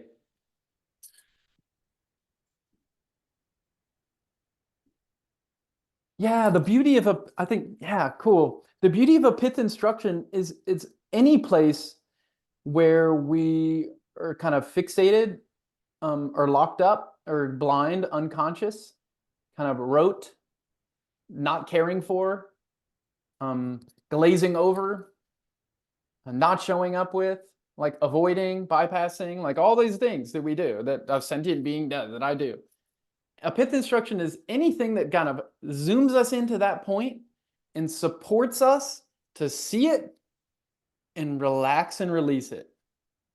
Doesn't just have to be some big, high, esoteric thing. It can be any level or layer or line or shadow element of the embodied sense of me. And a pith instruction zooms in on that point and opens it. And it can have a one-time kind of flash effect.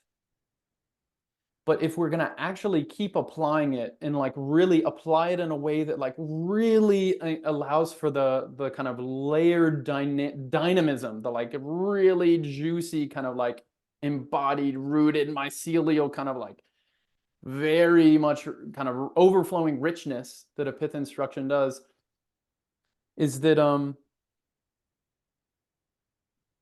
we have to really live with it in a tender, vulnerable way.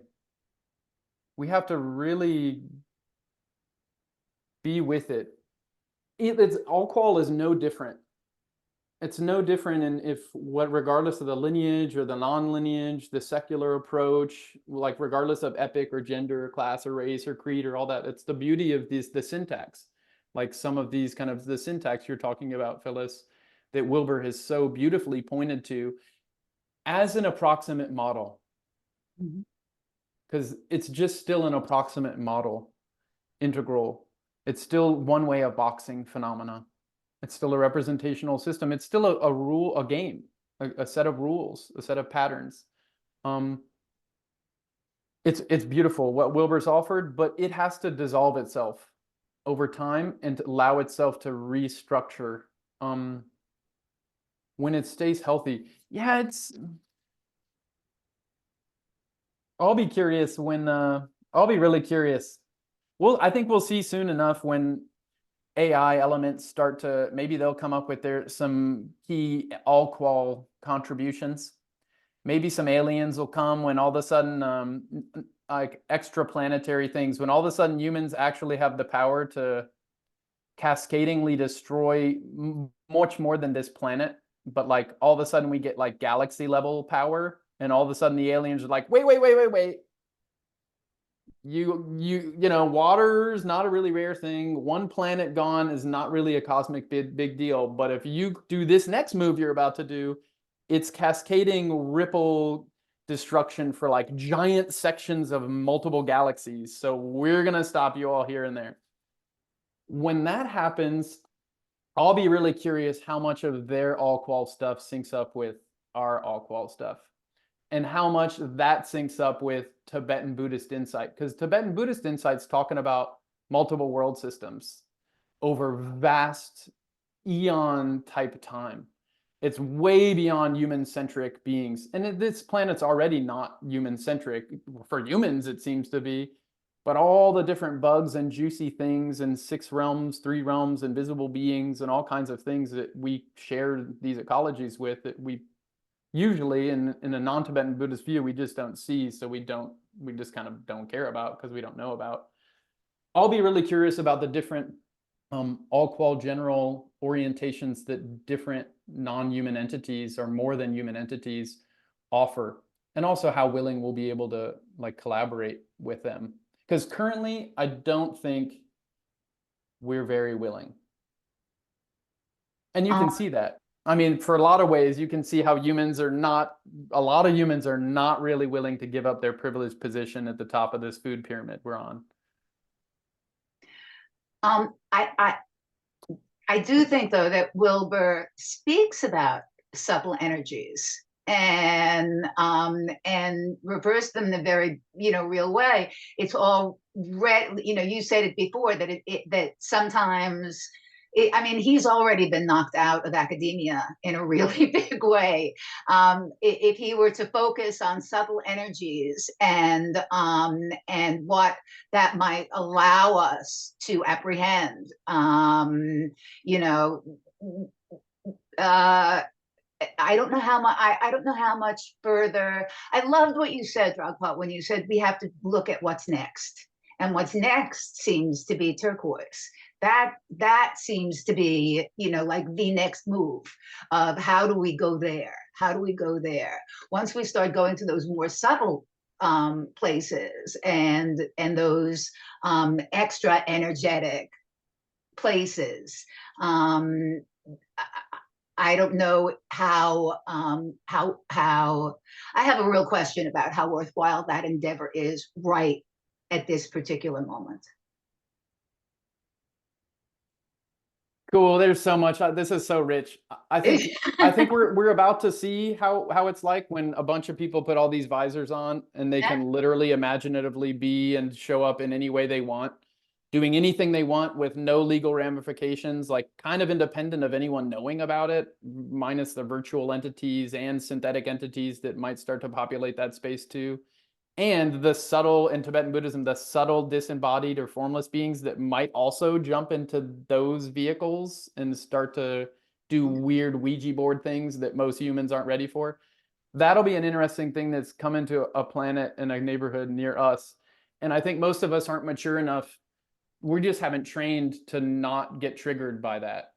That's about to be a very triggering dynamic that's kind of in game for a lot of people's personal lives, I would suppose, which is I'm not a happy thing to say. I think it's just we're about to jump into imaginal soup that we're not ready for, and it's going to have very toxic breaking point effects for a lot of humans' bodies and minds. But that's where lineage is important. It keeps us bounded in a system of relationships that we are checked by and we check with, and it keeps us located in time and place. And as a system of meta-heuristics like Integral offers this whole suite of really layered tools and kind of ways to juicily engage experience. And it has to be in a local ecology over a long period of time to like stick and get those feedback loops, really the roots, to like have the roots really deepen and sync up with other things. Yeah. So sorry, yeah, maybe Andrew, I know we're going on and on, but yeah, it's rich. Andrew? Yeah, sure. And the more, just one more thing, which is that the more that we have this opportunity to put visors on and get in touch with that subtle body, the more chances are that that subtle body is going to be able to see. And so it gets richer and richer. Yeah. Andrew.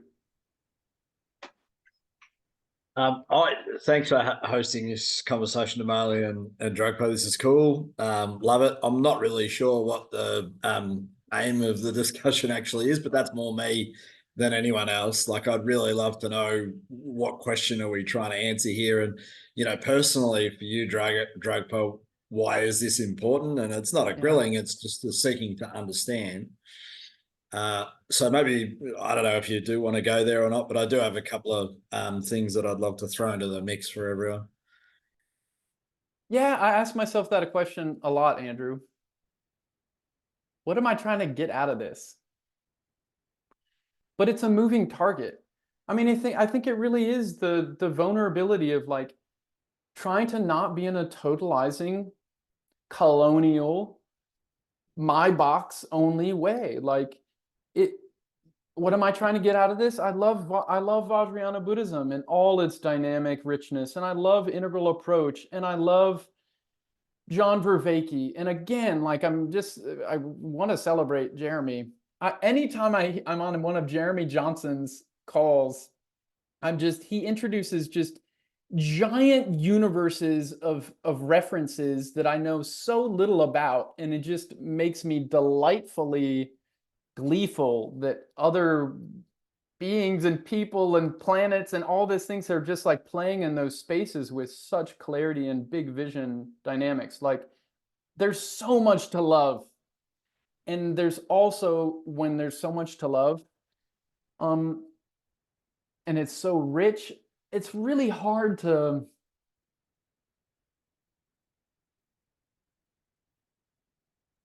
I don't know. It's such an intimate process of tenderizing. It's a moving target. Enlightenment is a moving target. Showing up in a relationship's a moving target. And I don't even to talk about it in militaristic terms like a target. It's like, it's a moving, beautiful, like, interweaving loveliness that like keeps asking me to care more and be more careful and more courageous and more humble. And so this book, an 800-page book that basically no one wants to read, and maybe an AI will synthesize it into 5 bullet point lines, and maybe they'll be helpful, and maybe someone will pick open a page.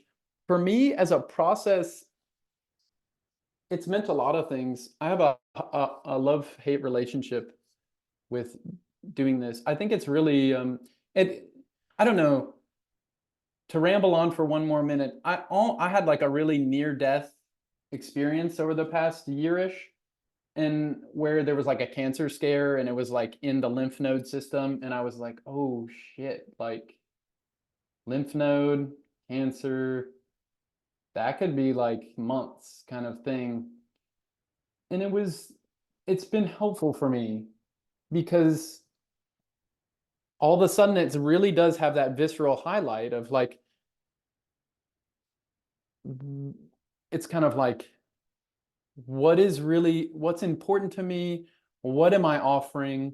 Like, as this dissolves in like the cosmic time, like leaves, we're all a blip with infinite effect. Like, that became a real lived thing. And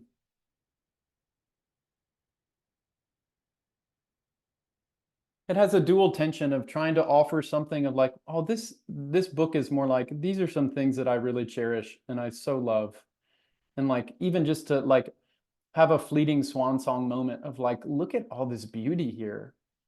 And there's just so much amazing goodness in the world that's been preserved, and that's also emergent and super dynamically fresh. Like, how amazing it is, and how tragic.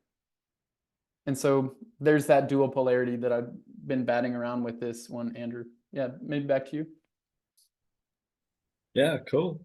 Thank you so much. And, you know, I hope the physical, biological component of your existence is flourishing. Good. Cool. Yeah, thanks for sharing your time and your wisdom. You know, just on a practical level, I'm just going to play back some things that I see. You know, the threat to Buddhism for me, just at a practical level, is the birth rate. You know, over the next 50 years, there will be virtually no new Buddhists coming into the planet, and the cave yogi tradition is almost extinguished. And so, I believe that's the biggest threat to the tradition. And if you look at the birth rate in other religions, and other religions address with the deepest of love, Islam is going to dominate the world over the next 50 years. And how we navigate the overt and covert religious wars will probably be the biggest threat to, I would say, the lineage traditions. Just a thought from here. And then, I'm just going to put an alternative point of view in terms of lineage on the table. Real quick, first to your point, that's why like what you just said is why meta-theoretical frameworks and like kind of these distilled points of actionable insight are so important, because it doesn't have to be done in a Buddhist way or a Muslim way or a Jewish way or a male way or anything. To really have some sets of like these distilled, impactful, essential points that can really turn on loving, warm-hearted wisdom and compassion now, regardless of time and place, that has to be intimately responsive to time and place. That is the big contribution of Wilbur. And that's also a very big, significant contribution of Tibetan Buddhism. Tibetan Buddhism also just has this giant living ecological diversity that actually has like developed roots over a long period of time. But yeah, as the number of Buddhists goes down, as hot and cold wars make a lot of things more challenging, that's why having really pithy things that we can not just use with blind faith, but we can like test and like kind of be with in a lived way over time, and like have it so that they can unpack in a variety of ways depending and in response to the conditions we're in. That's why that general approach, which is called an integral approach or an aperspectival approach, a Daphnaeus approach, whatever you call it, that's why that's so critically important now. Thanks. Yeah, Andrew. Yeah, thank you. It's interesting, like even pith instructions, right? I mean, they're so good. But, it just reminds me that, language is kind of 7% of our reality. And to convert a pith instruction into its essence and to embody it is a whole other thing. And, so the tradition can say, untie your mind. I haven't seen too many people that have been able to do that yet. I don't see anyone on this call operating from no mind at all. And so, actually embodying and living that is difficult. So the pith instruction might be there, but actually translating that into embodiment is another thing. And I guess just where we've got our center of gravity in terms of society, what I see in the Buddhist world, and this is with so much love. You go down. My wife wanted to go down to a meditation center just so you do some meditating together. And we went down to this meditation center, and the gentleman that was out the front was definitely not transmitted, definitely not enlightened, And the group was doing a meditation to try and not think, which is almost the antithesis of how you should not think, if that makes sense. And so everyone was just sort of sat there doing their thing, I think. And I was observing this gentleman's aura. And there was just no subtle body present. The fellow that was leading this stuff was so anxious about himself and about performing in a public audience of 20 people. And so I think the garden variety Buddhism that you get is an absolute disservice to the tradition itself. And largely what's being transmitted is, I want to select a loving word, but it's less than useful. Yet when you look at the other end of the spectrum of Buddhism, and if someone was to go and pick up a cave yogi text like the self-arising embodiment of the threefold flame, I'm not sure whether you're familiar with that one, Dragpa. I'm not. That text, that text is clear light level.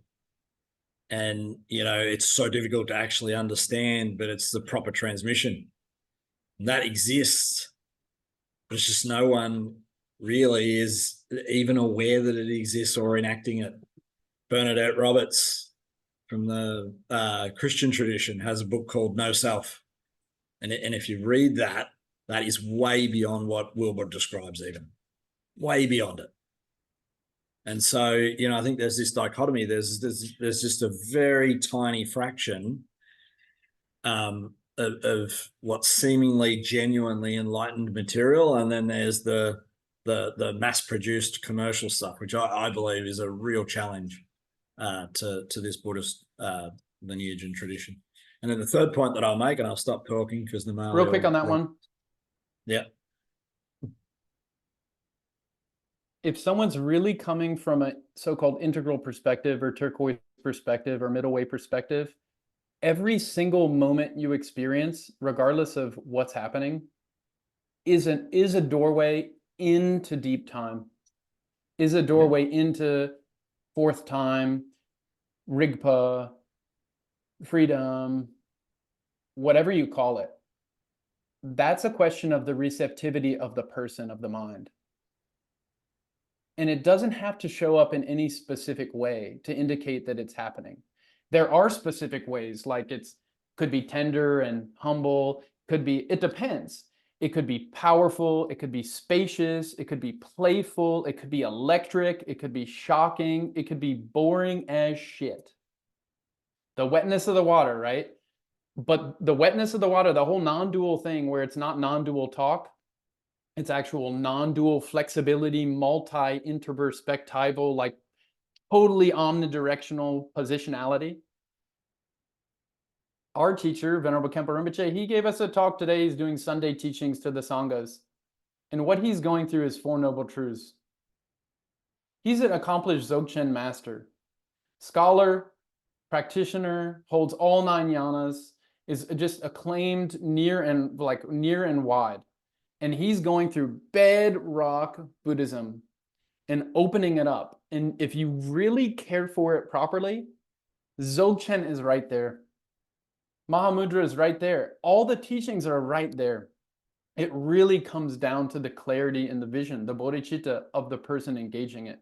And so definitely McDonald, like McMindfulness, and like taking a giant living ecology and zooming in and grabbing the one piece you like from it and extracting it, like very unhealthy, extreme orange, modern modernity, hyper-modernity, deficient modernity, what that does, and then plugging and playing it somewhere else according to what you want and how you want it, that'll break everything. And in the past 100 or so years, it's been good at breaking a lot of things and creating a lot of beauty too, but it's very actively breaking a lot of living ecological systems of mind and body.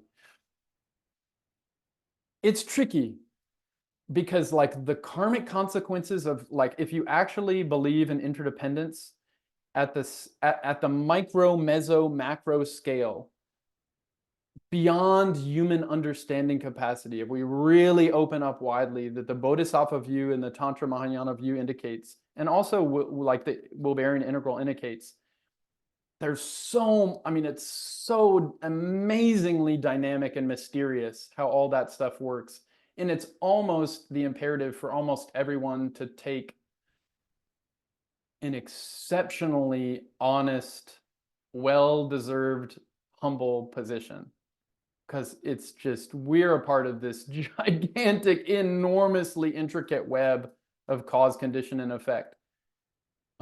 So yeah, that's my basic response to that. So who knows? The commercialization could be a great thing for some things, or it could be good for a week and then disastrous for a year and helpful for an eon and unhelpful for that section of the universe. I mean, it's just so unknowable unless we really have that wisdom. And then back to you, Andrew, real quick, and then we'll go to Amanda. Oh, no, go to Amanda. Please, let's keep moving. I'm sorry. I'm going to put my foot down here one more time. Please, let's keep moving to Amanda. Amma, thanks. Yeah. Thank you. Sorry, Andrew. Okay, can you hear me? Yeah, okay, thank you. Thank you so much, Namali and Dragpa both. This has really been such a treat for me. I just wanted to start off by just saying that I haven't been in these integral spaces much before. And so I just wanted to say, first of all, how nice it's been to to just see what it's like. And like, this is, to me, this is such a beautiful example of what you're talking about, of checks and balances within Integral. And you all are demonstrating that really beautifully, as like kind of Namali said early, as a debate. So I just wanted to say, like, this is really awesome. So thanks for holding the space for this type of conversation to happen. And also how Integral is so beautiful as an example of making space for people to go deeply into their own tradition, which Tibetan Buddhism is all in favor of. So as a Tibetan Buddhist myself, you know, His Holiness the Dalai Lama says again and again, like, just like it's not a conversion religion, like everyone in your own tradition, how, like, just to like go more deeply into your own tradition is beautiful. And that's so I just wanted to say that. And then there were two just like kind of points I wanted to highlight from what you've been saying, Dragpa, today. This being tender and being vulnerable. And in Integral terms, maybe means like that showing up again and again, requires like making oneself vulnerable, and it can be difficult and uncomfortable and all of that. And just how we all probably have experienced this in our lives, that when we do that, how rich that is, right? When we put ourselves on the line, it's a growth edge. Often it's a growth edge, hopefully leading to something, you know, more integral for each of us as individuals. But what that, just sort of the key point I wanted to highlight, is that that kind of process requires commitment. And so this word commitment kept coming to me through what you were saying and talking about. When I think about the teacher-student relationship, commitment is such a big piece of that, you know, that so there's the commitment to one's own path that one makes for oneself, right? So we, as you know, I'm sure everyone here is like committed to trying to grow and trying to develop, right? And then as when we enter this relationship with a teacher, there's a different kind of commitment. It's that commitment, but plus the teacher has a commitment to us, to really serve that goal. And a challenge that I feel like the Western world has, and maybe this comes through in the Integral community, I don't know, but is actually a fear of commitment. Is this like not, almost as though like you don't want to give up your ability to bounce, right? So, and in the Tibetan Buddhist context, which is why that book you mentioned, Poison is Medicine, I think is so important. If anyone's like thinking about Buddhism and these scandals, which are through all religions, all kind of, you hear about these like scandals that happen, right? That it's not a new thing. That book, Poison is Medicine, really, if that's something that like you wonder about more, I would really encourage you to look at that, because he really talks about how, especially in Tibetan Buddhism, like that level of commitment is so deep, is so kind of like core level that one makes, and you don't take it lightly. You really investigate your teacher, and he talks about this a lot. And the value, though, of what, this is the other part of what I wanted to emphasize, is that the value of making such a commitment is so, it's so like almost incomprehensible, like especially in Tibetan Buddhism, it's liberation. I mean, it's, if you actually, and so you don't take the commitment lightly, one, so you investigate your teacher. And they really say traditionally for at least 7 years, you know, so that's a really long time to really like, before you commit. But then once you commit, because your goal is so high, it's really worthwhile. It's worth like kind of this, it's worth the vulnerability that it demands of you. And so I kind of thought that might be an interesting piece maybe in the future to tease apart, is like, there's different goals. We have different like results. We have different endpoints in mind in our lives. Like maybe sometimes we're just wanting to be a better person, and that's great. There's nothing wrong with that at all. I mean, completely not at all. But, and what do we even mean by that? To get very clear about like, what are we aiming for? And so Tibetan Buddhism's goal is very specific and it's very unique. And it may not be the same goal that Integral shares exactly. I think that is like a teasing apart point that might be interesting to look at. Like enlightenment, what does that even mean? You know, I think people have different meanings of enlightenment. But that, and just one last thing, just to say that the value of the commitment also raises the bar for your lowest common denominator. I wanted to mention that point of, like, you're talking about when things are unraveling and you maybe are in a point when you're challenged and you feel like everything's falling, the ground is falling away, you know? If you've worked with a teacher at a, or I mean, yeah, in the Tibetan Buddhist context, I mean, that's the context I'm familiar with too. So to speak from that place, it helps you to raise your lowest common denominator, you know, right? Again and again, so that then hopefully, you know, you have the confidence from that commitment that has been time tested to you know, not completely unravel, hopefully. So I hope that made sense. I hope that was clear. Thank you so much. Yeah, that's beautiful, Amma. I mean, in so many ways. And there is an interesting point of union or unity amongst like integral, Wheelbarrow integral, and Tibetan Buddhism. And it is this turquoise, this middle way view. And the way the Buddhism opens into that is this is to be in careful, full of care, in careful service to every single being until every being is entirely free of every single cause of their suffering. This is like standard bodhisattva vow, kind of bodhicitta stuff. And I'm not saying integral has to share that. It's such a gigantically big vision, this Mahayana Buddhism, the great vehicle of Buddhism. And that is the core bedrock commitment, that for as long as it takes, I will keep showing up for every single being until they have totally removed the cause of any chance they'll ever suffer again. That's the bedrock commitment. And then you do Tibetan Buddhism. Like that's the core, the beating heart core of the orientation, is that commitment. And that's not fundamentalist. That means whatever is helpful for this being in this ecology now, whatever is helpful, that's what I will work on becoming more flexible and more skillful at manifesting now. And then I'll do it again, and I'll do it again.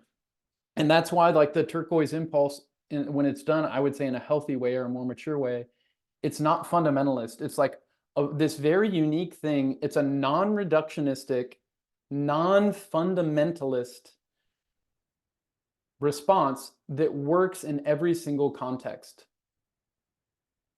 Because you have the commitment to engage with the situation, whatever you can in your capacity, and let your response be almost entirely shaped by the living conditions of that situation. Like your response is literally shaped by the living conditions that you're participating with.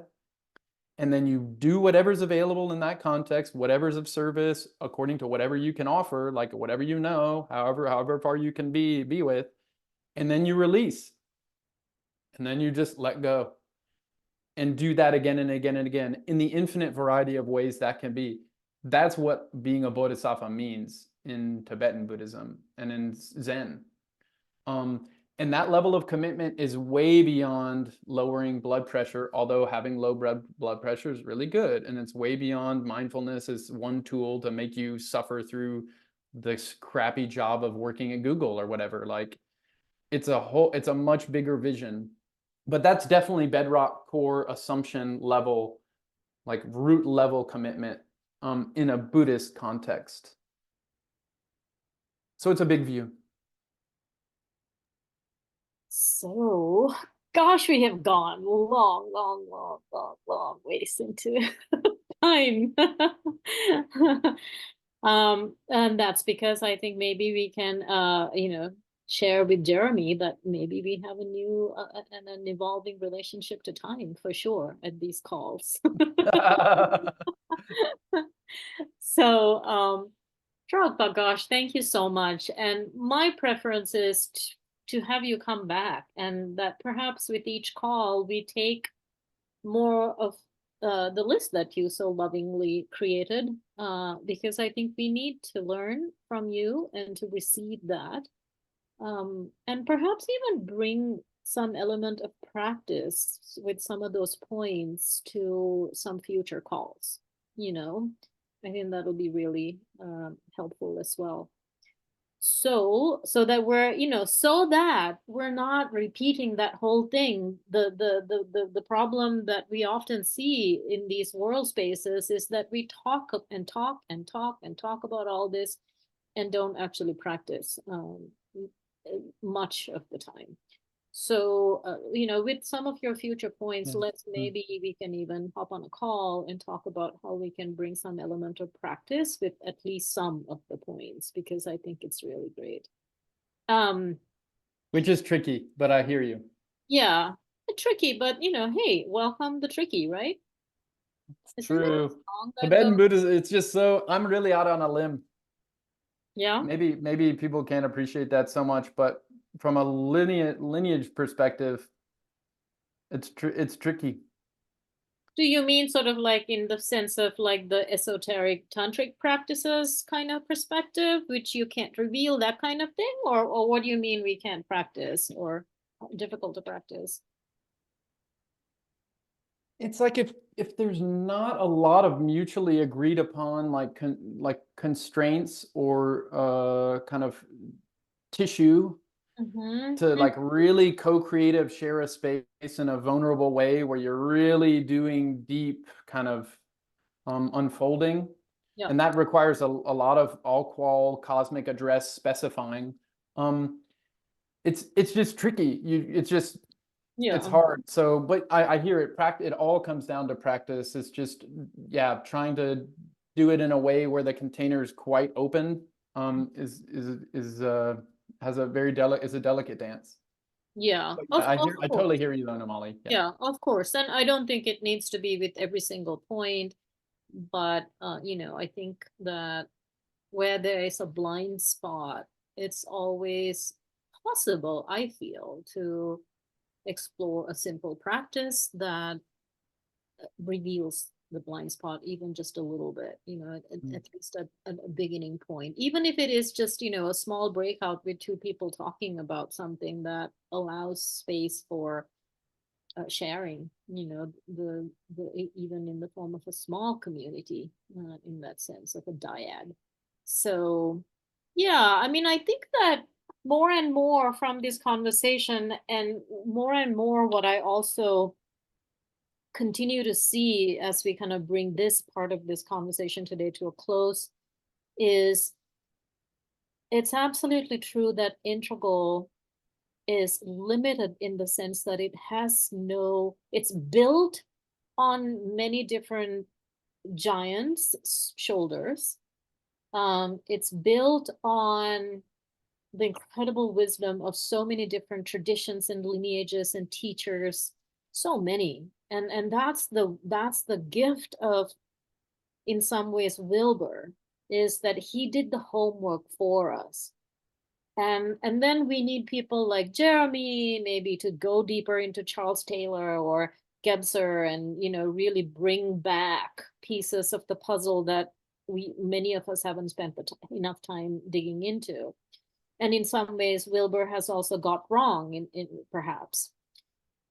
But the thing is that integral will always be, I believe, and perhaps needs to be, in the world of heuristics, orienting generalizations, and ways of seeing things as an epistemology, rather than getting too deep into, like how with Viveki he was introducing the polarity of the gestalt and the features list, right? So if in some ways what you're suggesting is that integral needs more features from a specific tradition, or I can interpret what you're saying in that way, even though you may not be saying that, I can certainly interpret it in that way. And that's a conversation stopper in some ways for integral. So integral in some ways is incredibly inclusive in the same way Buddhism is, if practiced at a certain level. And that's its beauty and also its limitation, because for Buddhism, it's about being so inclusive and involving so many that also at a certain point, the specificity of the language can be a barrier for some to go deeper and to some to make that commitment, because it's not in the grammar. It's not in the natural radiance. It's not in the natural radiance of one's grammar to commit that much. So integral in that sense then gives a liberated space of the beginning. And Ken's integral has never discouraged, rather deeply encouraged people to make that great return. The great return is a phrase that I use, to make that great return to your tradition, newly chosen or known from your past, such as returning to Catholicism, or returning to your Jewish heritage, or returning to your Buddhist heritage, or Hindu tradition, or whatever it is, or paganism even, with a new set of eyes, with new insight from that higher perspective, the deeper perspective. Integral never discourages one from doing that. In fact, encourages one from doing that, because it's through that level of commitment, that level of integration, that you can deepen your own path of evolution and emergence. Emergence and emanation, again, something that you talk about also. They're never separate. So it's very interesting that it's a little bit of back to square one. Back to square one of integral needing to be content free in some ways. And that's why I think, Sally Kempton, who is a deep practitioner of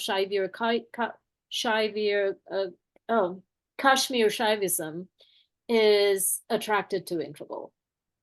Her tradition is deepened with integral. That's why Father Thomas Keating was deeply attracted to integral.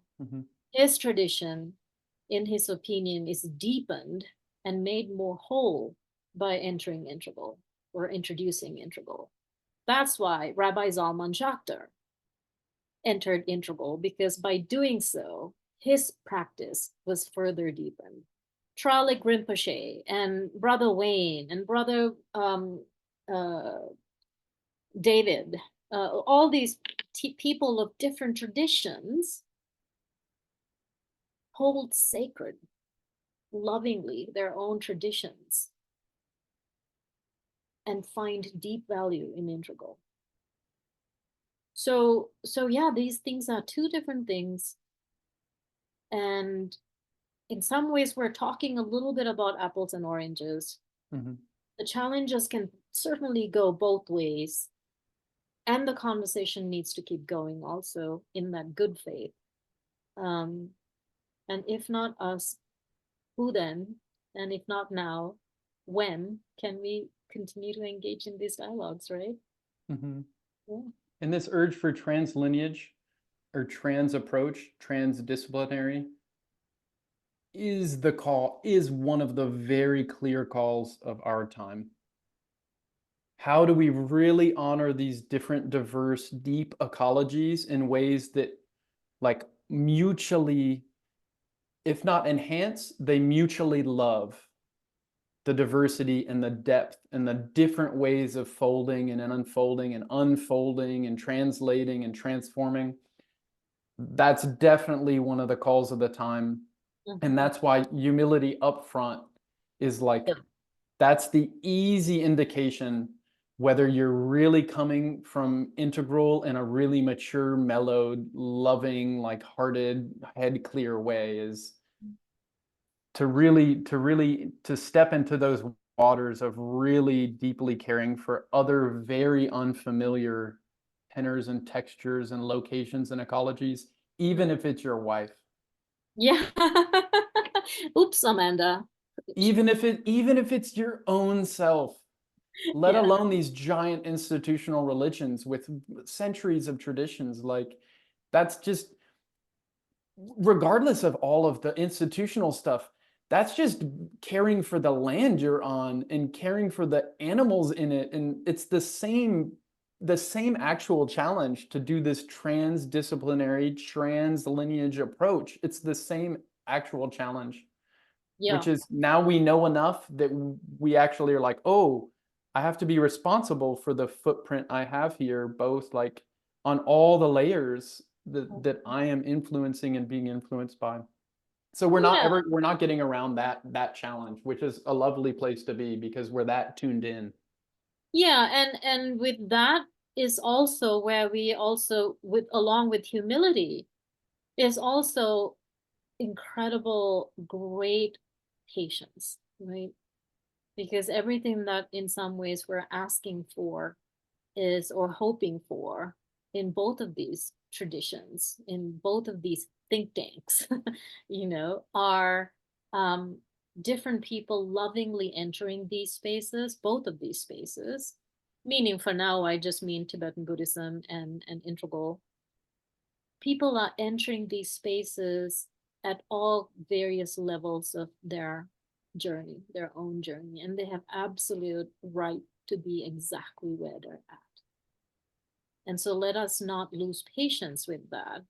And we tend to get our knickers in a knot, so to say, when we see less than whole interpretations about both of these traditions getting thrown around. And then it's like I read certain things about Integral, what people are saying using Integral, and I feel embarrassed to be in this Integral space sometimes, and then I have to practice that great patience, because we're not all coming from the same place, and yet can we keep coming back to the place of deep, compassionate, open embrace that somehow there is something in this being that is recognizing a need for Tibetan Buddhism or Integral or Catholicism or whatever the tradition might be, or Islam or whatever it might be, because something is calling for them, and it may not be where we wish it to be. So we can't hurry. We can't be, we just have to hurry up and wait. We just have to hurry up and wait with love and openness and great patience. So with that, let's close the call for today. Thank you so much, Dragpa. We shall see you again soon, hopefully. Thank you. Can we dedicate the merit just as straight on the stream, like any benefit that's come from this, may it be received in the most nutritious, uplifting way for every single being throughout the universe, so they can be free and fully empowered to be as they are. May it be so. So.